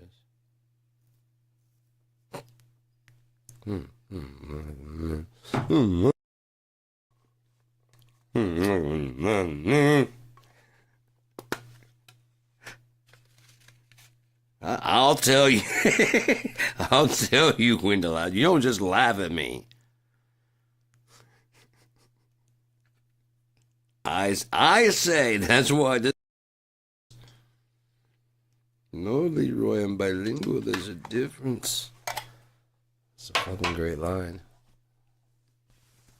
I'm sorry, that's just a fucking great line. No locked doors. Gracias. I watched a bit of Up in Smoke the other day. I was all fucking high, sitting on the couch, and I wanted to just relax and watch it. And I mean, I started watching, I was smoking, I'm fucking high as shit. I'm just giggling like old school times, you know, like whatever. And I'm noticing even newer shit that I never, you know, I mean, as many times as I watch it, I still didn't notice these things. Now this in fucking 4K on my screen and like 65-inch. I'm like, oh shit. And I want to like talk about it and stuff. So I'm like, oh my God, it's still getting funnier and funnier. Yeah, but look over there. You have to watch it like a, you know what I mean? Unless it's one of those things you kind of see, but you don't see it. Like yes, oh, fuck. Yeah, but just, oh shit.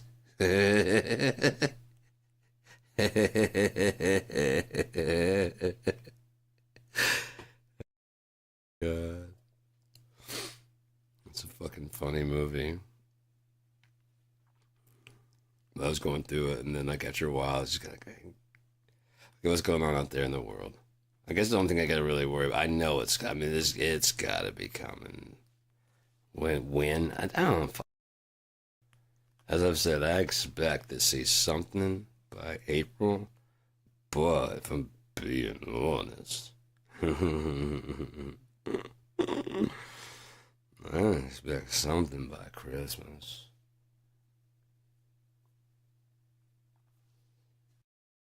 Joking, that's being completely serious. I think there's something that's gonna happen. I mean, I don't get to say, but it talks about in the Bible how there are two candles before the throne of God, and they are speaking against the people, basically saying that they're gonna, these terrible things are gonna, these things in the book are gonna happen to you. They're gonna happen, and people got fucking pissed. You know, people are in the according to the book, they're, you know, they're upset and whatever. And then those two prophets died, and their bodies were left in the streets uncovered. And people passed gifts. I don't think they passed gifts because of the prophets being dead. They did rejoice that they were dead and that the prophecies kind of stopped coming in. But I think it was around Christmas time. It says, pray that your flight be not, you know what I mean?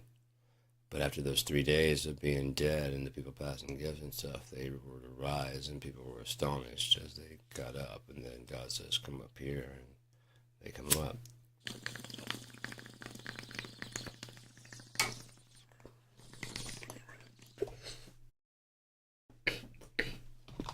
So I'm not reading it poorly or describing it badly. Let's go to Revelation. It's towards the end, I believe. For sure. Peter, John, Revelation. Peter, John, Revelation. It's a revelation. Apocrypha. It's a meditation.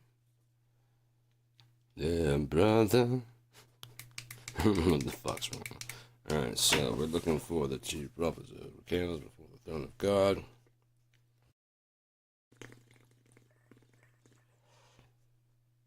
These are the two candles.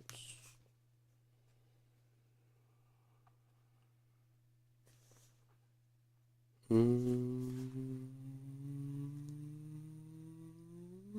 mm, mm. I looked and lo,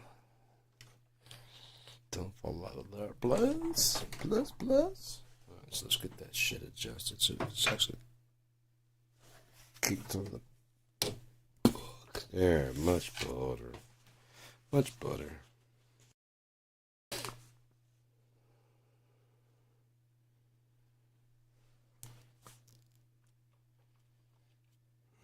Son of man, having head and golden crown in his hand, sharp sickle. Saw another sign in heaven, great and marvelous, 7 angels, having 7 last plagues. And saw a sea of glass mingled with fire, and them that had gotten the victory over the beast. Okay, that's already that point right there. And over his image, and over his mark, and over the number of his name. Stand on the sea of glass, having God, and they sing the song of Moses, the servant of God, and well, print the song of the Lamb, saying, great and marvelous are thy works.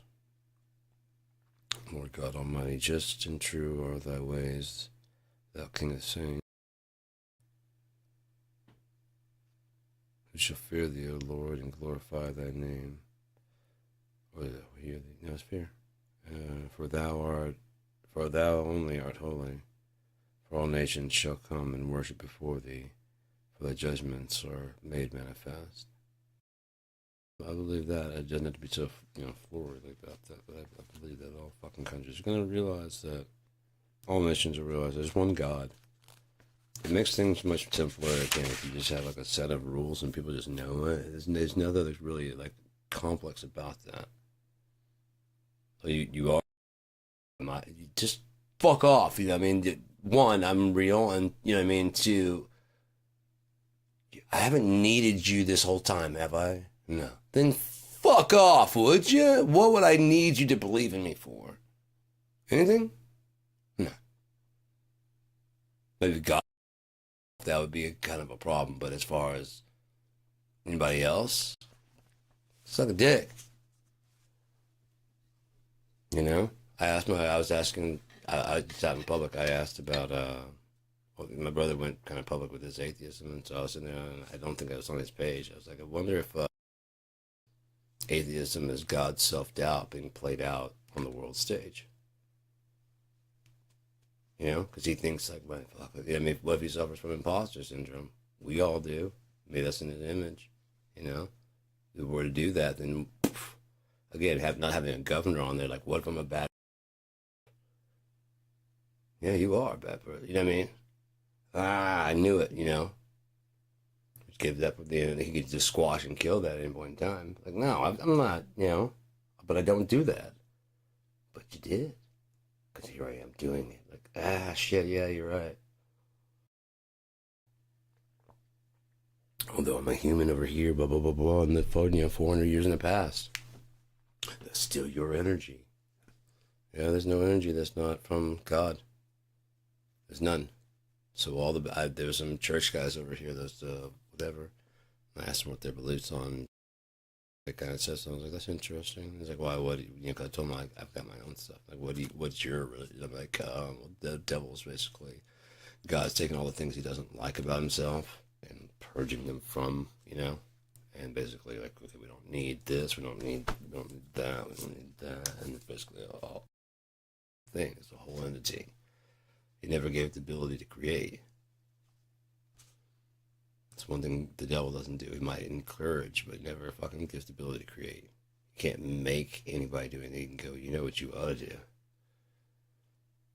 Yeah, I do that. And if you do that, that's really... He made you? Like he puppeteered you? Because if that's true, we gotta talk. We can go look at the event. We can rewind through your life and see if he like got inside your skin. Like, bro, was it a possession type thing? You need like a timeout in the middle there and like go back and see, because that's a no-no. Yeah, banking, dude, that fucking loot, dude. I got a gun. I mean, actually, why don't I?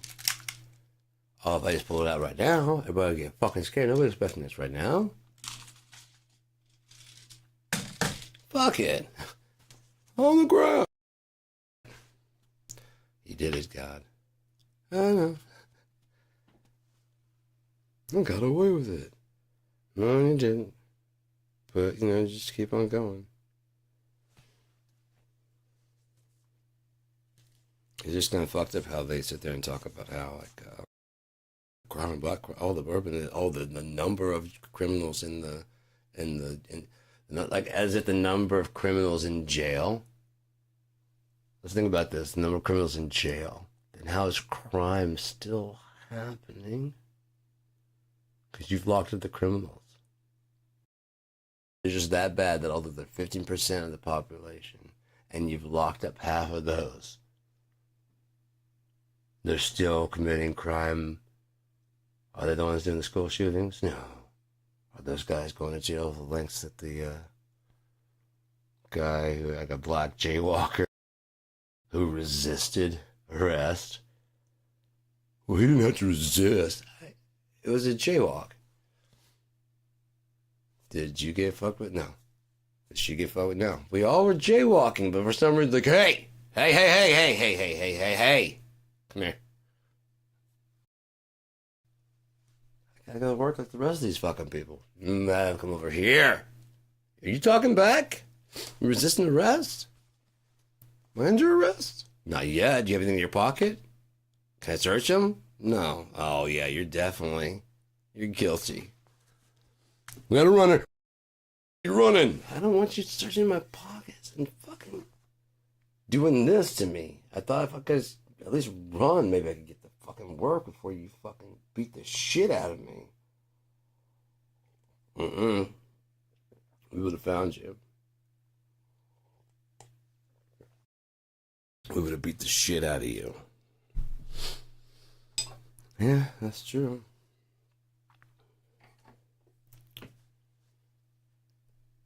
Taxes, anyway.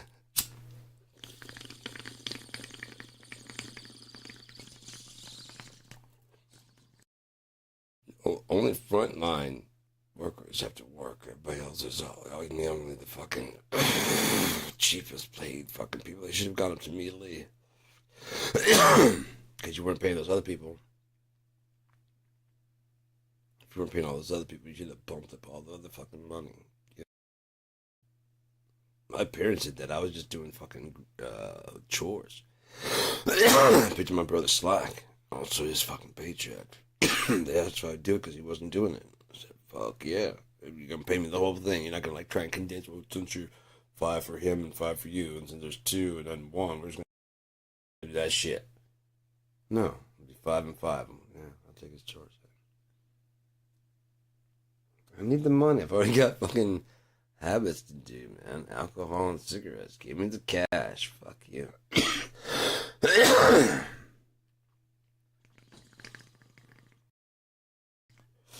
Got bills to pay, bitch. I'm fucking 13.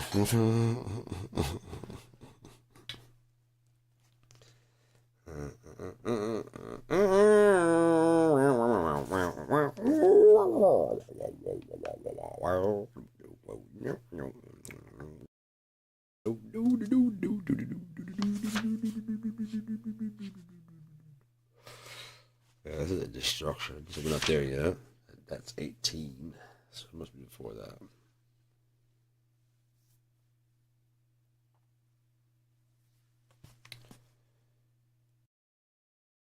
Yeah, great things and blasphemies. He looked at the sky and said, I'm the chosen one.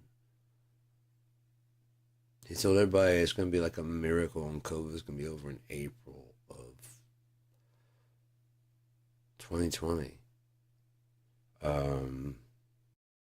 5 people. I'm not sure. It's 5 years past and we're still talking about new strains of COVID. And everybody's just like, yeah, but we're past that now. Yeah, he lied about that, but we're already in we're getting close to December. Now we got to worry about him lying about the Epstein files. We don't have to worry about him lying about COVID anymore. And he tried to make us drink bleach and stuff, but he's gonna eke out a win somewhere, somehow.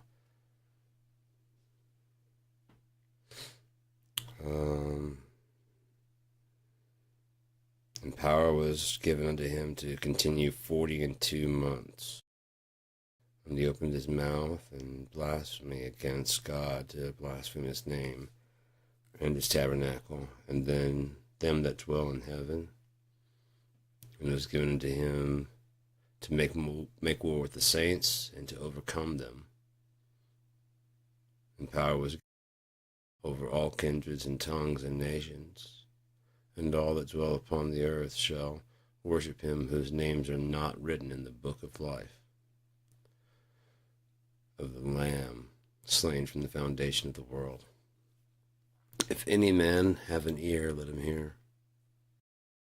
That leadeth into captivity shall go into captivity.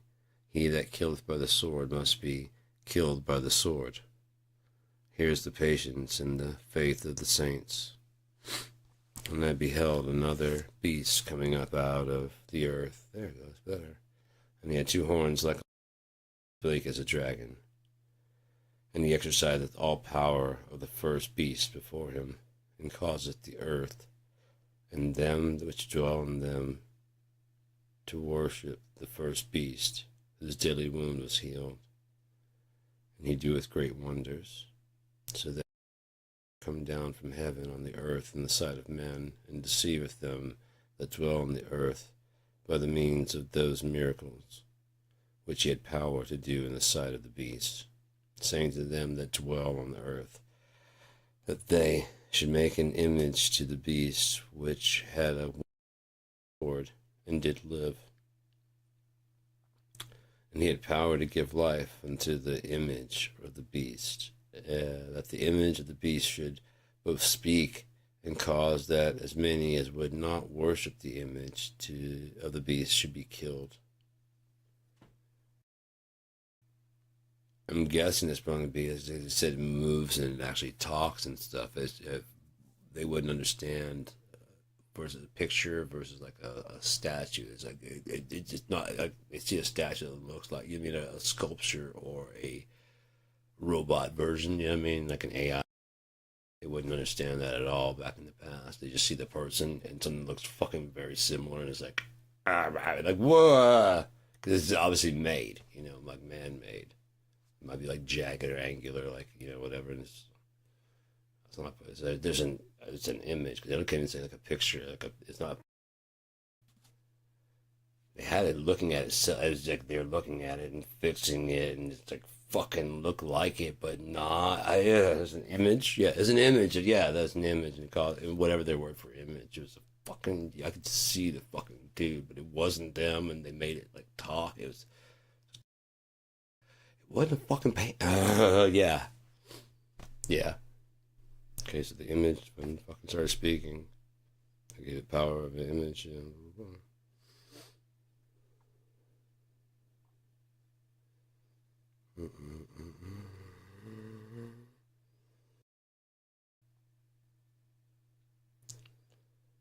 Killed, and he causeth all, both small and great, rich and poor, free and bond, to receive a mark in their right hand or in their foreheads, and that no man might buy or sell save he that had the mark, or the name of the beast, or of his name.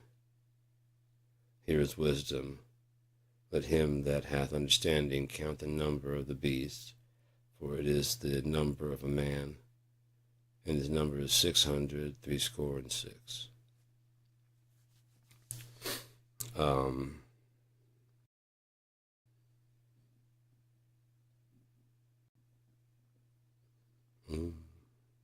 Sorry, my mind always. Sorry. Yeah. Oh, okay. But I was trying to think of something else.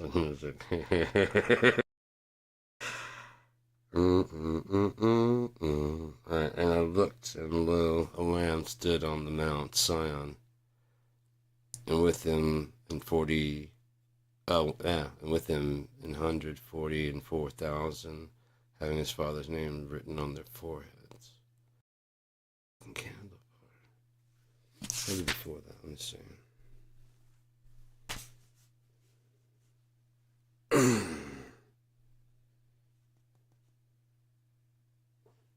forth a man child. I think it's around that time.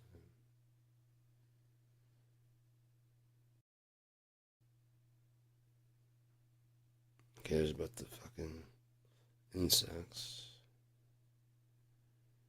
Yeah, I have the two prophets. There you go. Oh no, that was the one that had the power of the. No, that is them.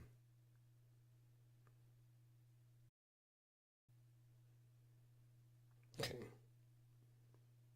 And there was given me a reed like unto a rod, and the angel stood, saying, Rise and measure the temple of God, and the altar, and them that worship therein.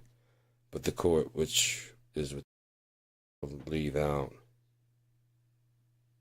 Okay, so I'll measure the court which has the without the temple. And measure it not, for it is given unto the Gentiles. Gotcha. And the holy city shall they tread 42 months.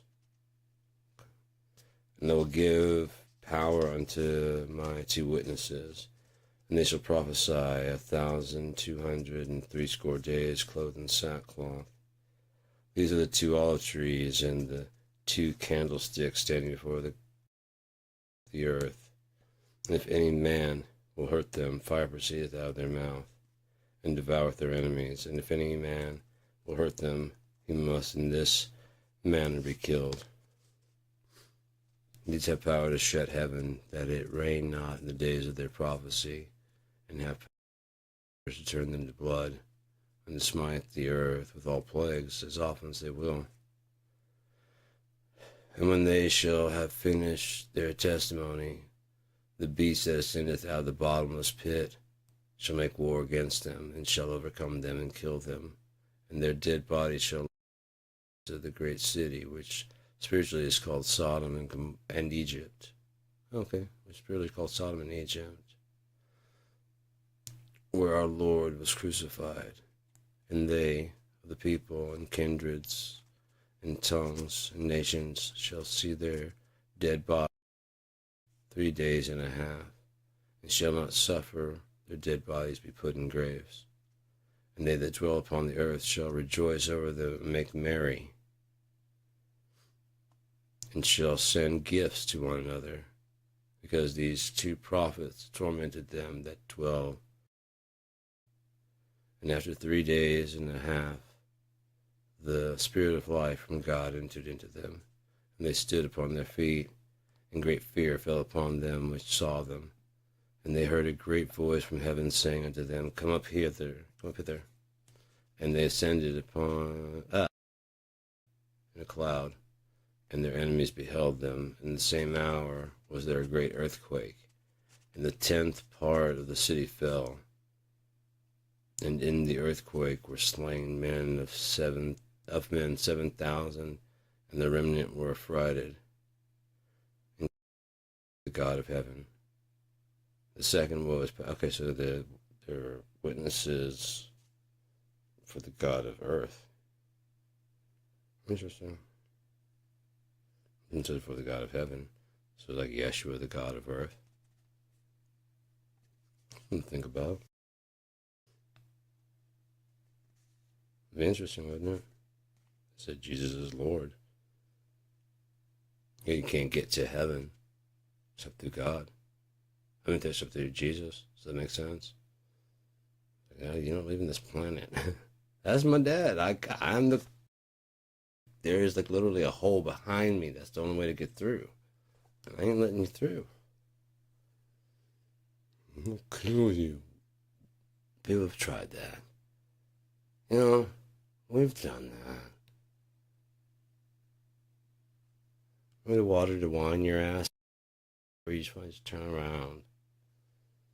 Or you want me to? I can fire. We can do the fire. I put an Acme trapdoors everywhere. Just pull this lever, and it just suddenly appears, and down you go.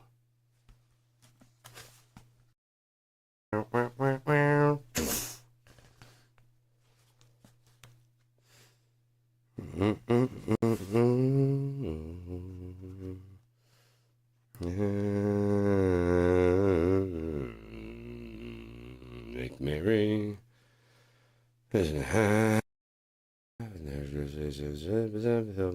the same hour, was a great earthquake, and the 10th part of the city fell, and in the earthquake were slain men 7,000, and the remnant were affrighted and gave glory to the God of heaven, and the second woe is past, and behold, the third woe cometh quickly. And the seventh angel sang, there were great voices in heaven, saying, the kingdoms of this world are become the kingdoms of our Lord and of his Christ, and he shall reign forever and ever. And the 24 elders, that's 24, for those that don't speak old-timey, which sat before God on their seats, fell upon their faces and worshiped God, saying, we give thee thanks, O Lord God Almighty, which art and wast and are to come. Thou hast taken to thee great power, and hast reigned. And the nations were angry, and thy wrath is come, and the time of the dead, that they should be judged, and that thou shouldst give thy servants the prophets, and to the saints, and them that fear thy name, small and great, and shouldest destroy them which destroy the earth. I like the way you think, kid. And the temple of God was opened in heaven. They were open. The temple of God was opened in heaven. And, I mean, I just see picturing this Black Friday, and yeah, I'm sorry, it's just kind of happening in my head right there. The temple of God was open. Like it's been closed, and they just suddenly just in there was like, ah! It's like Beatlemania coming rushing into the temple. Oh, sorry. I have an active imagination. And they just pop in there. I don't have to talk about it, I guess, but I felt the need to. Open in heaven, and there was seen in the temple the ark of his testament, and there were lightnings and voices and thunderings and an earthquake and great hail. Interesting. That's interesting. The ark of the covenant supposedly is holding God's soul, and it's been lost. I can imagine it was found and then open. You know what they're going to do? They're going to open it. Like in there, and like it's not that he couldn't get out, but it's just a kind of a resting place. And as soon as it opens up, he's like, oh yeah, and it's gone. Like again, in the quick blink of, he already knows what's going to happen because he's like, oh, this door opens up. Holy shit! All you know what's going to happen. It's going to be that fucking guy's going to say the shit. Beast's gonna fucking show himself, and fucking people are gonna be excited.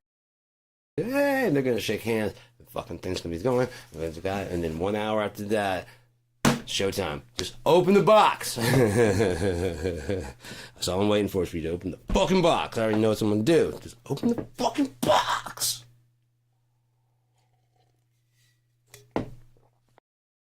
Probably would be recording it. You know what I mean?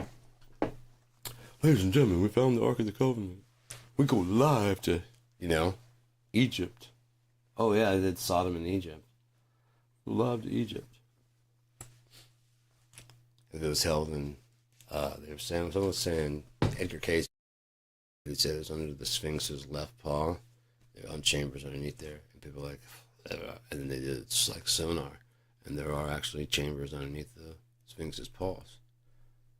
There's like all kinds of fucking chambers actually underneath the Sphinx. And they're like, what? And the Sphinx, they're saying, might actually have a building inside of it and shit, like it's rooms inside.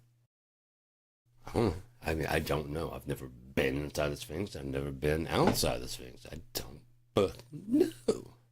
I never walked around going, oh yeah, this is hollow. As a guy that knows solid things, that is rock, but behind hollow. Listen, here it goes like that. It's not like right here it goes. See, that's hollow. Fuck if I know. What do I know? You can see me doing that. People go, seriously? I'm like, no. No. Not all. No. You think people can become an expert at hollowness? No. As far as I know, you can't be an expert at hollowness. PhD in holosity. Holosity. That'd be like holisticness. Ability to spend vitamins on milk. I don't fucking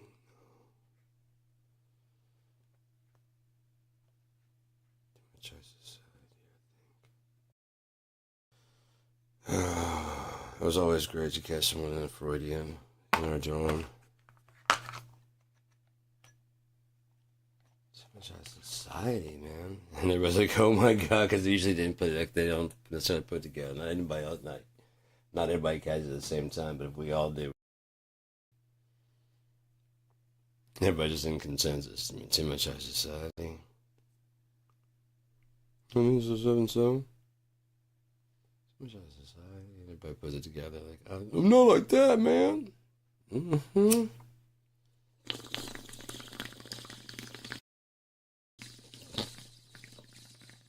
That's been my thing. Like, I even did that. Like when I was like, everybody, like with the right wingers or whoever it is. I don't know. I don't know right wingers. Nothing. The ones that are fucking the red maggots or fucking. Yeah, cocks. You fucking cocks. What the fuck? I've heard. Like I said, I heard somebody call someone a cock. And they're just fucking going through it like crazy, you know. What the fuck? And then. Look it up real quick. Oh, okay, cockover. Yeah, okay. Why do you guys all know? Oh, fuck yeah. Okay, gotcha. Look who's fucking complaining. And the porn that usually that goes with is usually some dude sitting in the back. Well, some fucking black dudes just railing the fuck. And she's basically in his face screaming, and I'm like, okay, I don't know. I don't know what. What? No.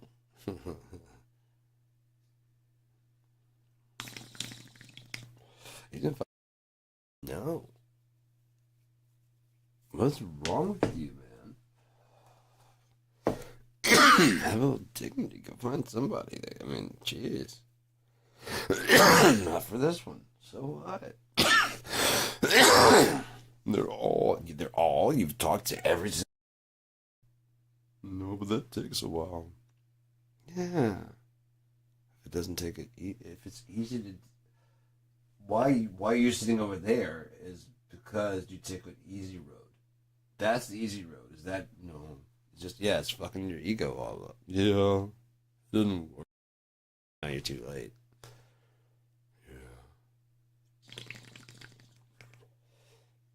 Yeah. Alright, well, it's too late now. Like Pete Holmes. No. Cats. Holy shit. That is fucking hilarious, man.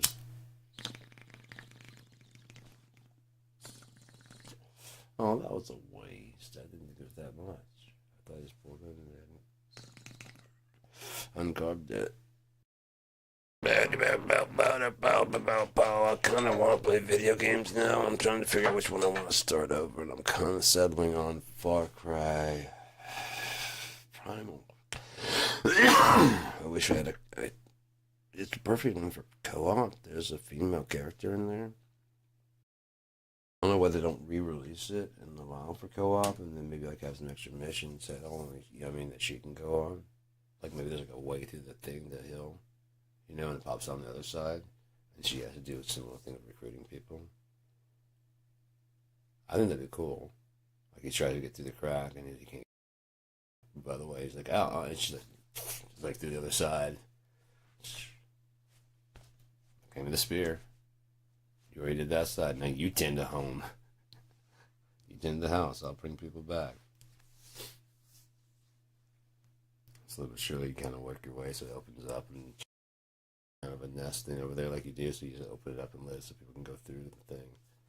That'd be fucking dope, man. That'd be like an expansion, but that again is thinking ahead in future tense, but they don't ever want to do that. It'd be cool if you could play the character on this side. There's like small missions, some missions, you know. There's like around the thing, and then when it switches over, you can co-op also, and that person can go all over the fucking map, and you do their kind of job. And there's like constantly shit to do, you know. But someone needs to be taking care of that. It's like interpersonal.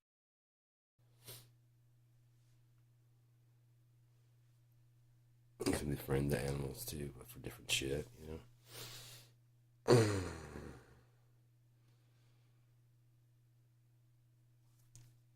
Holy shit, that's gonna go when it does.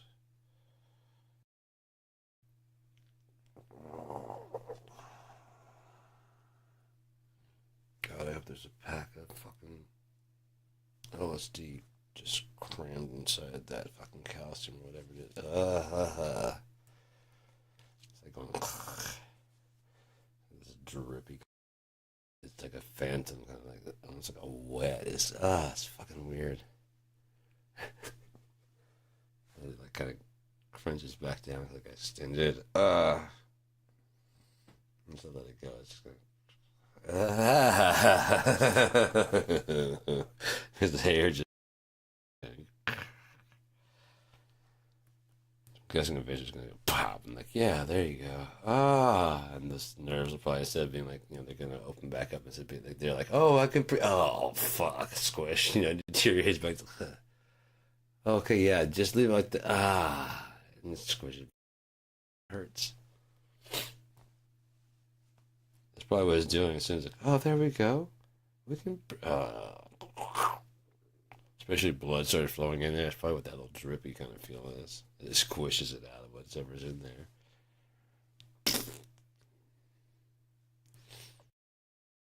Explain the sensations in the arms. It's like extra sensation, lack of sensation. Oh, you like that? The whole sensation zone? Yeah. And that's all the way to the fingers? Yeah. Just shut that off slowly. No. Let's do the piano together at the same time. You fucked, that's what it is. Pop. Oh, shit. Dun, dun, dun, dun, dun, dun, dun.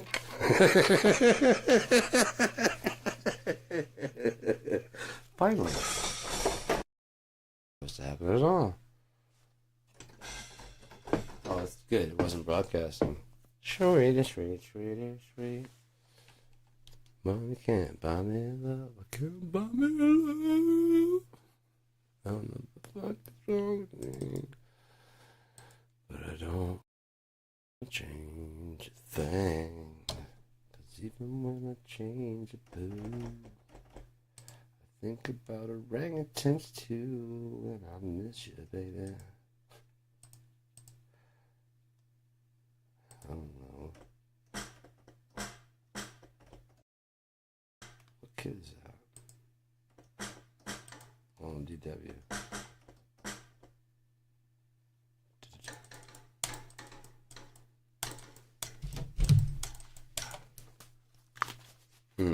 What you got going now? Sounds pretty good, kid.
is basically the same kit, just recorded by different people in different studio. That one was a Black Oyster, recorded by is it Alan Parson? Yeah, I think so. Parson, Black Oyster. This is a Black Oyster recorded by BFD2. I think there's a Black Oyster in BFD3. I know Jim Scott did one. It's a very popular kit. You can get a bunch of different sounds, but this is why I like BFD, because it captures all the different ones. You can get different producers to do the different kits for the different sounds. One kit, one producer. And one kit, one manufacturer, different producers. Different recorders.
right and correct, so I can get, I want it working properly so that everything is going smoothly.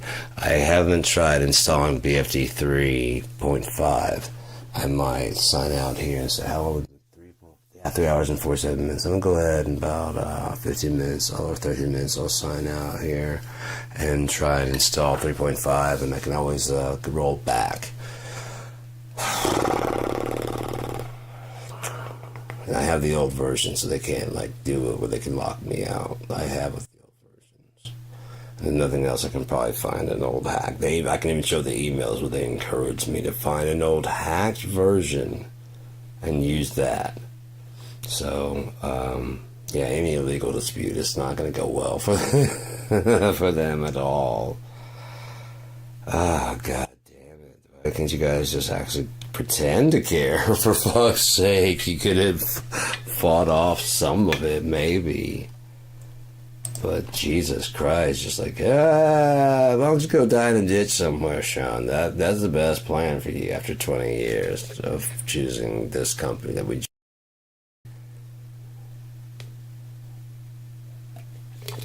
4 years of which you've been complaining about the fucking product we make, the main one we bought. We have other things we're doing. Why don't you fuck off there, man? And if you could just, go ahead and kill yourself. That solves it for us on our end. We talked to legal, and we'd be fine with that.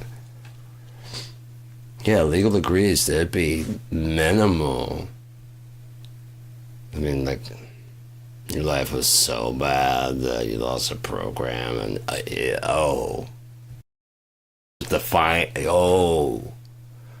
yeah, that's different. But you're gone, so you can't sue, and no one's gonna put that much fucking care into it. Are you kidding me? It's a put together paint by numbers, and there's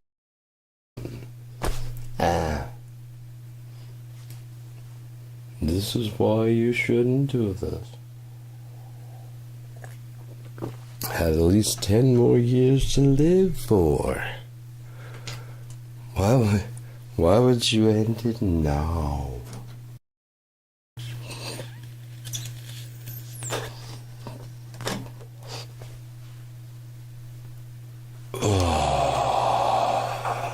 Seems like a blue light, black light.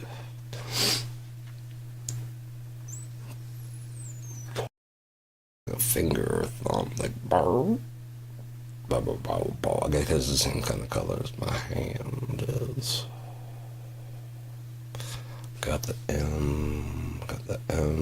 I can prove I'm a 2-win Unia, bitch. That'd be great. Whole subculture of fucking rap.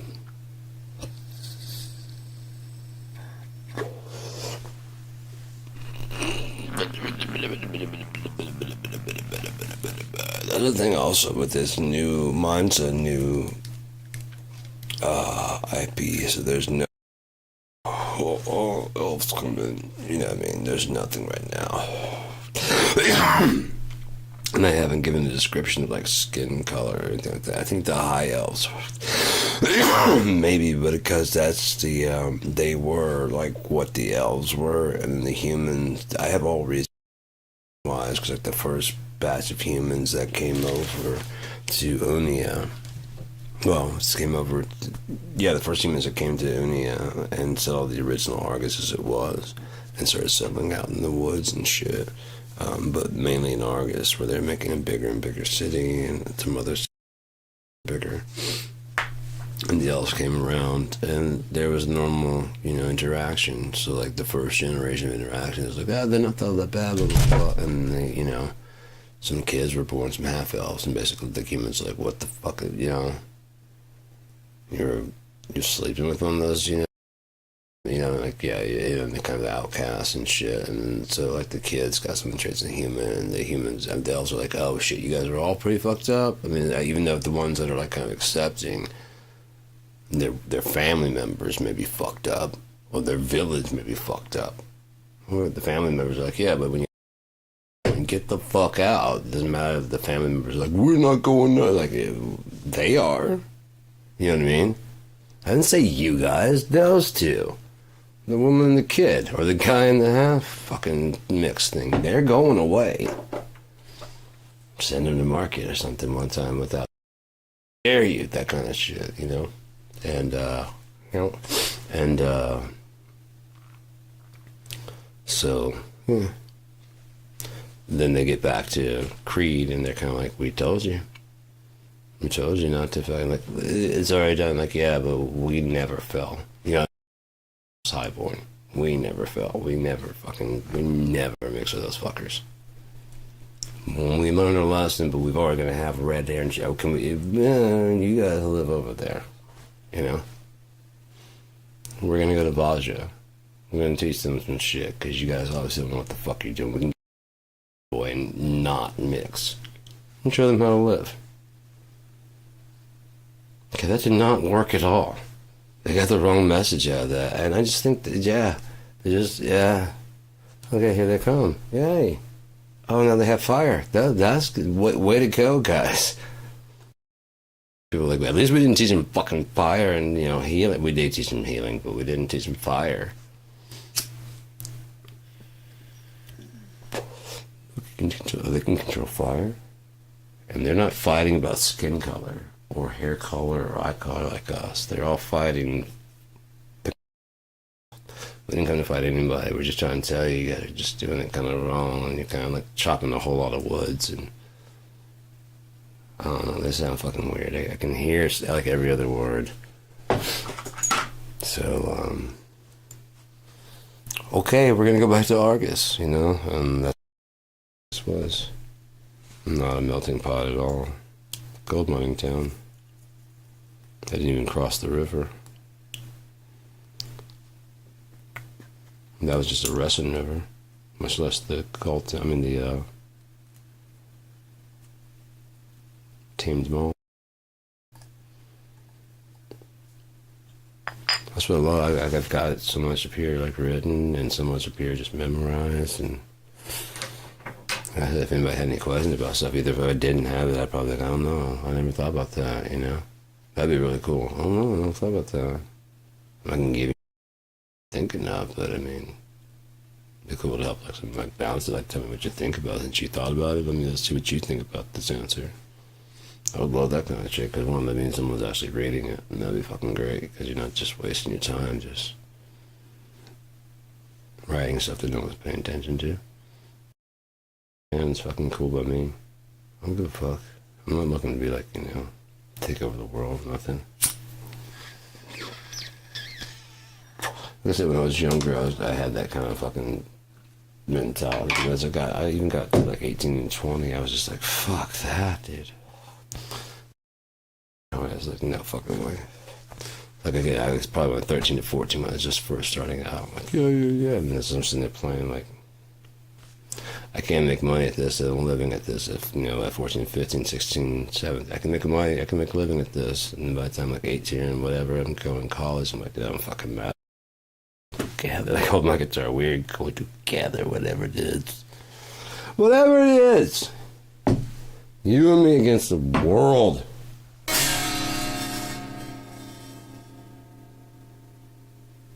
Got a 6-string on my back. I don't take no shit. If I do, I won't make it back. I've been everywhere. Still I'm standing tall. Oh, I've seen a million faces, and fucker, I've rocked them all. Goddamn cowboy. On a steel horse I ride. Nobody wants me. If you do, you end up either dead or alive. I don't know, that's it. Yeah. Up if they even meet somebody. Everyone I either meet ends up dead or alive somewhere I'm not. It could start to a comedy drama, fucking investigate. I would like to write a new comedy investigation. Fuck. Johnny Findem. Johnny Findem's a name. You need him found. That's what I do.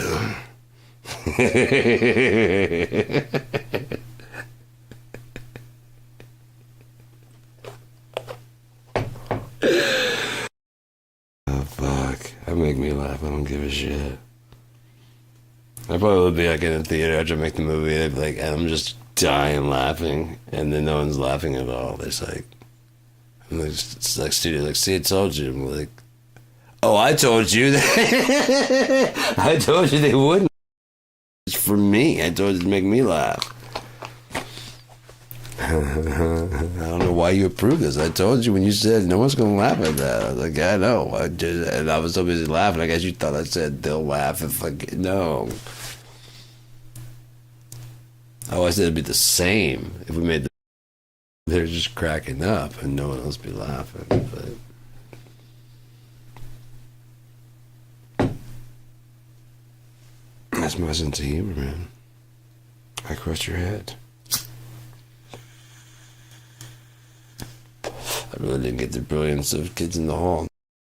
Someone I kept watching and kept tuning in. It's like Cocktails fucking sauce. I kept tuning in to try and find like what was funny, if I liked it or not. I don't know why I kept tuning in, but I did. I kept tuning it back in. And cable, back in those days, I guess there wasn't a ton on, so I was kind of fucking go ahead. So I kept checking in every now and again. And like I said, they're going through this thing like it's not fun. And he's like, they're talking about the different things you find in the bar, or whatever, at a certain time, whatever it was. It was like a one-man drinking contest. And like, hey, I'm in. I'm in. I get. Got my phone on that one. And I started going, okay, gotcha. It's just a little. Okay, yeah. Okay, I had to make a mental adjustment. It's kind of like when you first start watching British humor. You're like, what the oh, yeah, okay. Well, this one first, you're just like. And it was funny that Jackie Chan was saying that about Rush Hour. That's one of the most popular over here, I believe, because it's Chris Tucker and whatever, and people love the humor. One of the least popular over in China. People were going, "What the fuck? Why'd you do this?" They didn't get any of the humor at all because it's just like the black humor. They just didn't really get it. And so he won't say he's embarrassed because they did really well here, but it just didn't. It flopped over there. What the best thing to do would have been to find some way to kind of mix it too.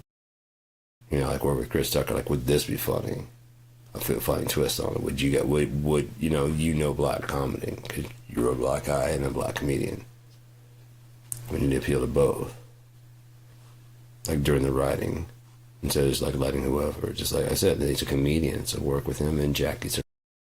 You already have the story and what's going on, but try and work in at least some. If you start finding that shit's way funnier, then start getting rid of the other jokes and just bring that shit in. And then underneath you have the story going on. But by the time I think Rush Hour 2 came out, I think people were a bit more. Now I think but I did it like earlier on. Things change, They might have gotten a taste for black. You're like, oh fuck, now I get it, yeah. Nigga, What's up, my nigga? What'd you say to me? Sick of weed, nigga. Sick of weed.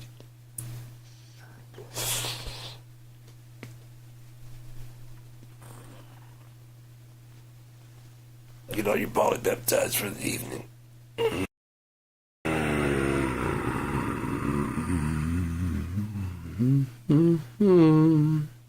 The allergist gave me a double shot of Afrin in my nose because it's hard to breathe in my nose unless I'm west of Albuquerque, as I've said before. Wouldn't mind moving. Like I said, that one doctor in my dream made it very, very clear I could do that and have clean allergies. Anyways, so he looks up my nose and he gave me the shot of Afrin to clear it out. I'm like, oh, fuck, I can breathe. And while I can breathe in a little few, like 15 minutes that it works, he looks up my nose and he looks at the other side and then makes my observation. like, okay, have you ever had your nose broken? I'm like, no. And he's like, that you know of. And he keeps going about shit. I'm like, right. I would know if I had my nose broke, right? And he kind of looked at me like, hey, he's right and whatever. And he just kind of looked up like, I'm not joking. I mean, your nose, either that or you just got like a naturally born devious septum that makes it look like you're broken your nose. I started thinking about it. I was like, oh yeah, I did pass out that one time. I went fucking face first, and it felt like I cracked my skull like that. Cause I was like, I stood up too fast. We've been drinking all night on Halloween. And Rick was using my joke of like, I was like, we go to the party. It's like, man, we don't have any costumes. Like, yeah, we do. Like, aliens dress as humans. He's like, aliens dressed as humans. Good one, man. I'm like, yeah, man. And I just let it go. You know, we got to the party. Like, hey, everyone hits. Hey, man. Guess what kind of costume I'm wearing?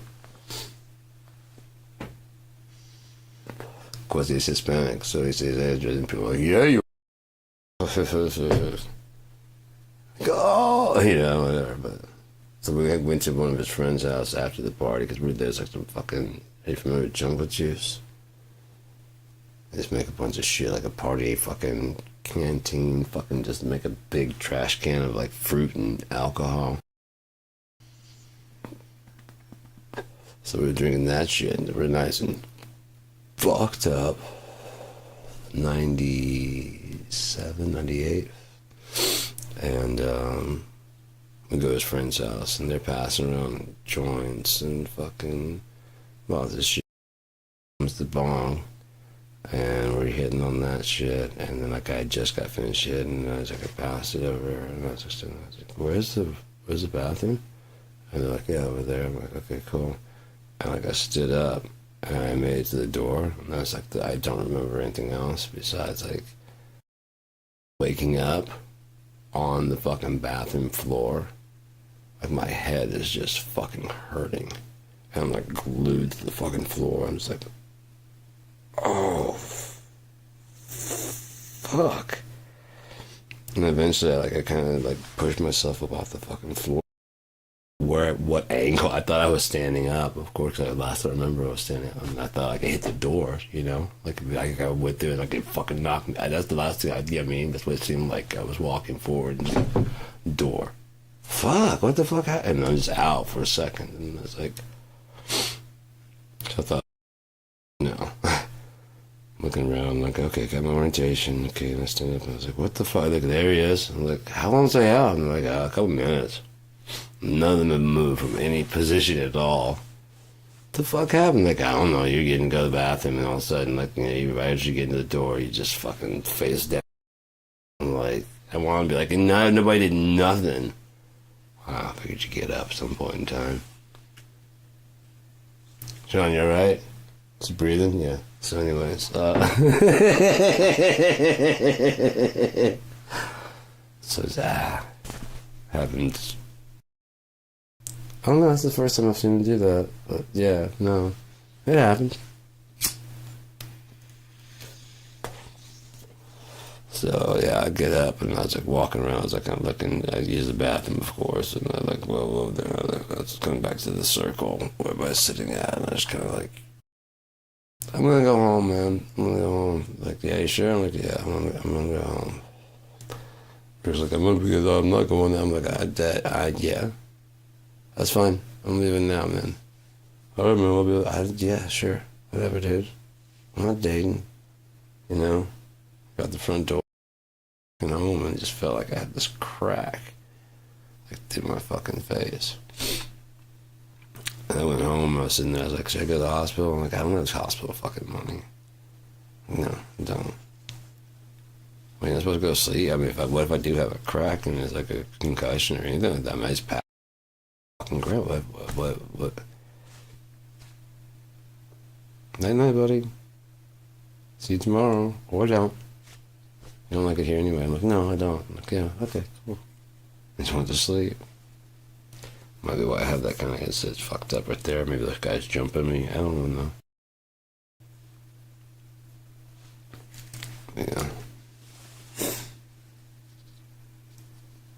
Oh, life happens to people, doesn't it? Yeah. Especially when you want other shit to happen.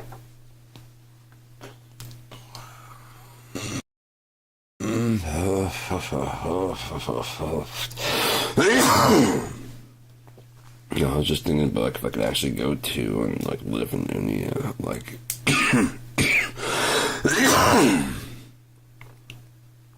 I could easily see myself as the character in Robert and the Thief. He's like, you know, he's a bastard, but he's like, at his core, it's got some good qualities, you know? But it's like he's weeding them out, you know what I mean? Like the whole, the fourth quest and stuff, the third or like, yeah, that's...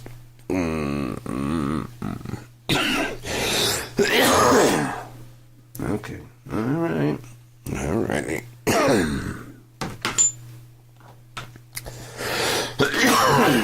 But, I've already got ideas for part 2 and 3 of that. And,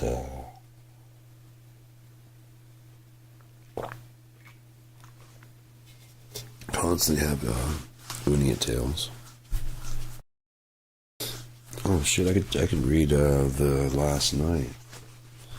So I have, it's 2 o'clock. It's 4:09. I could always come back and read that after I do. I was gonna do something. I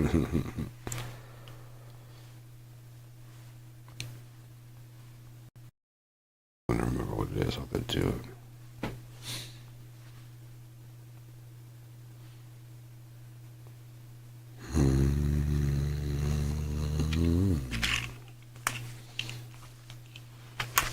I forget I have, they just feel so natural. I forget I have them on poems, short stories, and artwork I was looking for.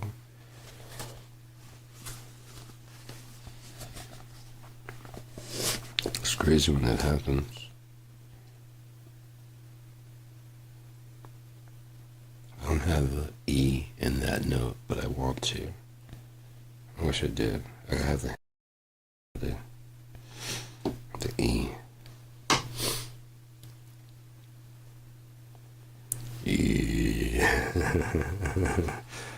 Like an my brother and his friends were working on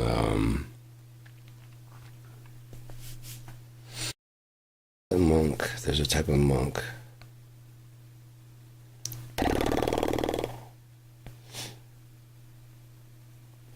Boy, I bet if I did the noise I'd remember it, but I can't remember. Is this the no? I don't know. Maybe I'll remember, maybe I won't. Tibet monks, and they would do like a chant like that. So The Last Night does belong in India. It was in my book of poems and short stories and artwork.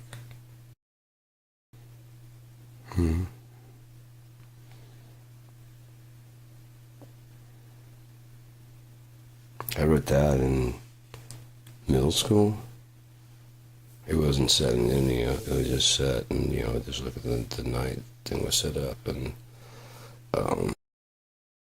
this actually wrote this. I transcribed some notes from around that, not around that time, but I'd rewritten shortly after high school. I'd rewritten it from those notes and made it more refined.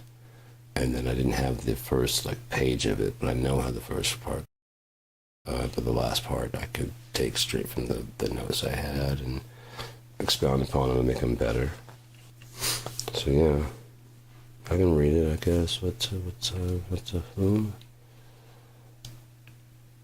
There's something I was going to do, and I don't even remember what it was. But it's, I mean, now, was it food?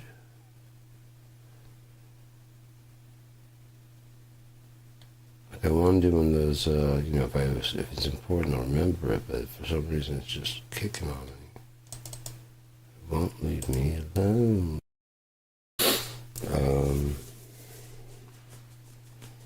And something that was not in here. Otherwise I could do it. And keep on broadcasting.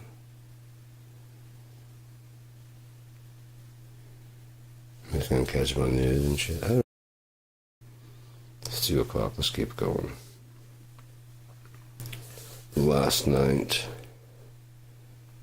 Morning brings little light as a thick fog has clung to the dew of the battlefield.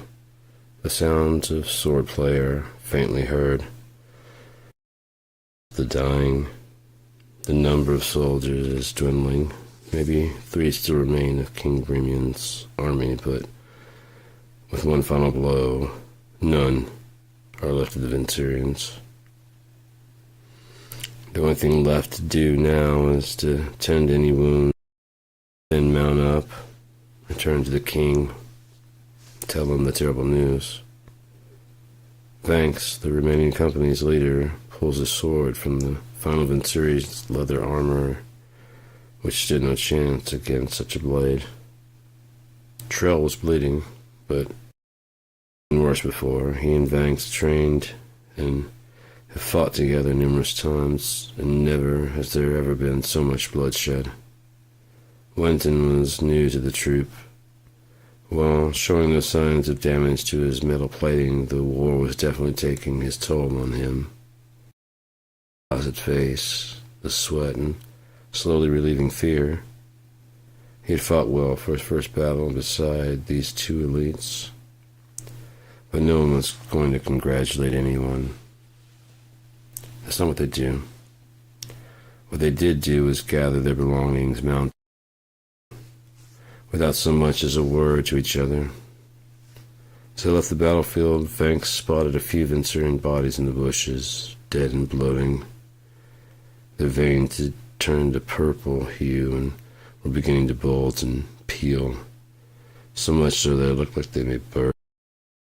The 3 pushed on. When night came, they set camp. The fire, too bright, Vanks grunted. Trell removed a burning log with his bare hands. Get some rest. Still 3 days' ride to get back home. And with that simple command, just drifted off to a dreamless sleep. Morning greeted them with pains and worry. Trell was still bleeding through bandages, his skin now growing colder and colder, and similar in pallor to Wenton, who was now recovering from regurgitating breakfast and beginning to look. Mount up, we are leaving now, Vanks barked. The 3 continued through the wilderness without incident, but Trell seemed to be getting worse by the minute. The familiar violet vein color now was everywhere that Trell was inspected, but he continued to ride until he simply fell off his horse. Night was descending, so it was a good of a time as any to stop for the day. Trell pulled Vanks aside once dinner was prepared. If I'm not feeling better by tomorrow, when we fight this whole battle, you leave the field alive, and you won't quit now. I never want to quit, Master, but I don't want to slow you down, liar. I think you won't make it. Yes, Master, I don't think I will see another sunrise. The pain and anguish of his prolonged death far outweighed Trell's hurt feelings. He now pondered what animals would eat his flesh first, the birds of the air or scavengers of the land. He let out a few small tears for his wife and child, his head down for his final sleep. By morning, Vanks was beginning to show signs of what they had come to call wine veins. There was nothing else to compare it to, and perhaps making it seem like an affliction they had done it themselves. Drank too much wine, now I have. That helped with the fear of whatever this actually was. Wenton was all but gone now. He slumped in his saddle, tossing this way and that as his horse trudged on. Thanks, I can't do this, slurred Wenton, moving his helmet, letting out a stream of sweat. I cannot go on. You fucking crybabies. No wonder so many of you die on the field. Not this, Vanks, not this. This is something you can't kill with your sword. You don't know shit. The war isn't over until we're back in our own both. he screamed as he drove his mighty feet into the side of his steed and left Winton where he stood, the sun setting behind him, until his sad, frail silhouette could be seen no more. Good morning, Vanks. You've been riding all night. Rises up from a half-sleep laid over his horse's neck. Oh, even though you tried to outride it, the morning has caught up with you in a fiery grip. The blood in his veins literally felt as if it were boiling. The veins, he now knows, swelling up because the internal heat, trying hard to get away from the itchy, scorching blood that they have no choice but to pass through themselves, and the skin, as it peels away, that stems forth from heat drying both inside and out. The skin has no choice but to dry up, and as Vanks vainly attempts to scratch the inside of his ribs and legs. Tears well up in his powerful eyes as he rides on in lip-bitten silence. Still 2 days left. The other warriors had slowed him down, assholes. Why could they not fight on? I guess you could call the tossing and turning the night sleep or rest. At least, never mind. Death would have been a much better deal. Endless prayers escaped from sobbing lips as memories poured in his brain. Hatred, slaughter, and cruelty. But it was upon command. That should save your soul, huh? Yeah, this is just testing your will. Will you fight through and still win the day? You must fight, warrior. Until you are slain. For until that very second, you still have a chance to come out on top. An hour or two of sleep quickly follows. The untainted steed charges forward through the day. Vanks blocks as much of the pain. It just simply isn't there. Until yes, it is. And then it's gone. Ahead, not too far in the distance, the illuminated figure of a cross breaks the blinding sun. The day may yet be won. Vanks dismounts in front of the church and instantly collapses. A few minutes later, the wiry reverend and several of the priestesses drag his lifeless body into the house of God. A daze, hazy eyes opening, a dream. Thou explain it, but now we're in a church and the pain is gone. Praise God, the pain is gone, and the burning veins, blue and normal. Oh, there's no way Vanks can deny his belief in its higher power now. Many thankful prayers later, Vanks seeks out the Reverend. Hello, here's some fresh clothing and some water. You may bathe out back if you desire. I'm very much in your and the Lord's debt, sir, but I really must be going. I must talk with the king immediately. I will, however, take the offer of clothing. Within minutes, Vanks is paid handsomely for his stay. His way to the castle. 1 day left. The war wasn't supposed to have taken so long, but the Vensurians fought with intensity of twice their numbers. Night falls again, hungry and tired. Vanks closes his night, weeping for the mercy and blessings bestowed upon him. The castle walls are breached.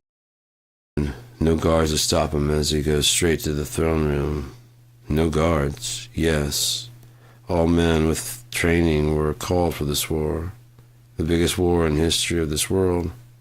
None would ever match it again. Vanks strolled proudly into the throne room and found the king sitting upon him, jotting down notes on a parchment. Your Highness, bellowed Vanks, kneeling before him. Surprised at the sudden entrance, the king dropped his quill. Vanks, what news have thee? They'd be pleased to know, Lord, that not one of the Vensurian army left the battlefield. Unfortunately, though it is also my report that I'm the only survivor of ours.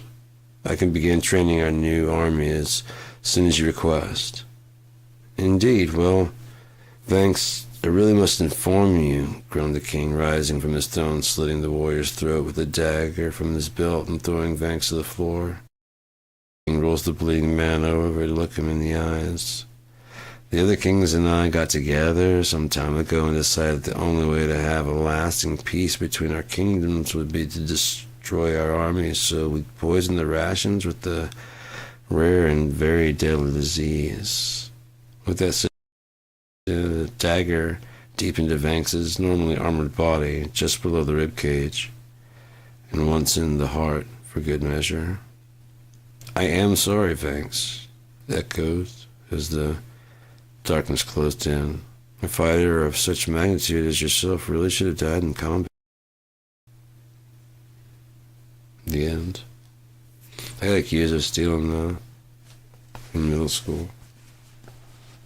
Like, you didn't write that. I'm like, yeah, I read that. I got finished reading it. I was afraid of people because I didn't know if anybody would like it or anything like that. So I got done. I was like, the end. I went and sat down and people were like, no, he stole that. He stole that from like, I was like, what? No, he stole that shit. That was like some Stephen King shit or something like that. I had a smile. People like, oh fuck yeah, it was good enough that you don't believe I wrote it. I didn't know if you were telling me like it just sucks so bad. I didn't know what you thought about it, but stole it from Stephen King, wasn't it? At first I was like, no, I did. Yeah, whatever, dude, sure.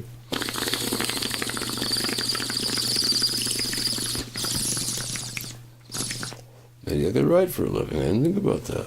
I never even thought about that, aside from like writing my poems and poems for either like lyrics or just a book of poetry. Tall mass drawing.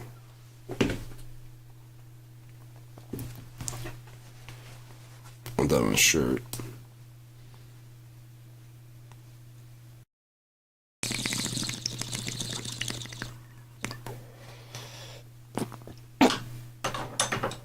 There's something that's gonna do, man. What was I gonna do? What was I gonna do, dude? What was I gonna do?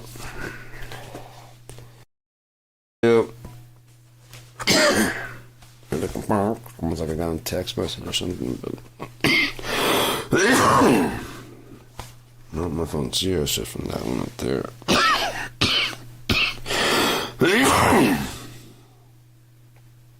I don't know.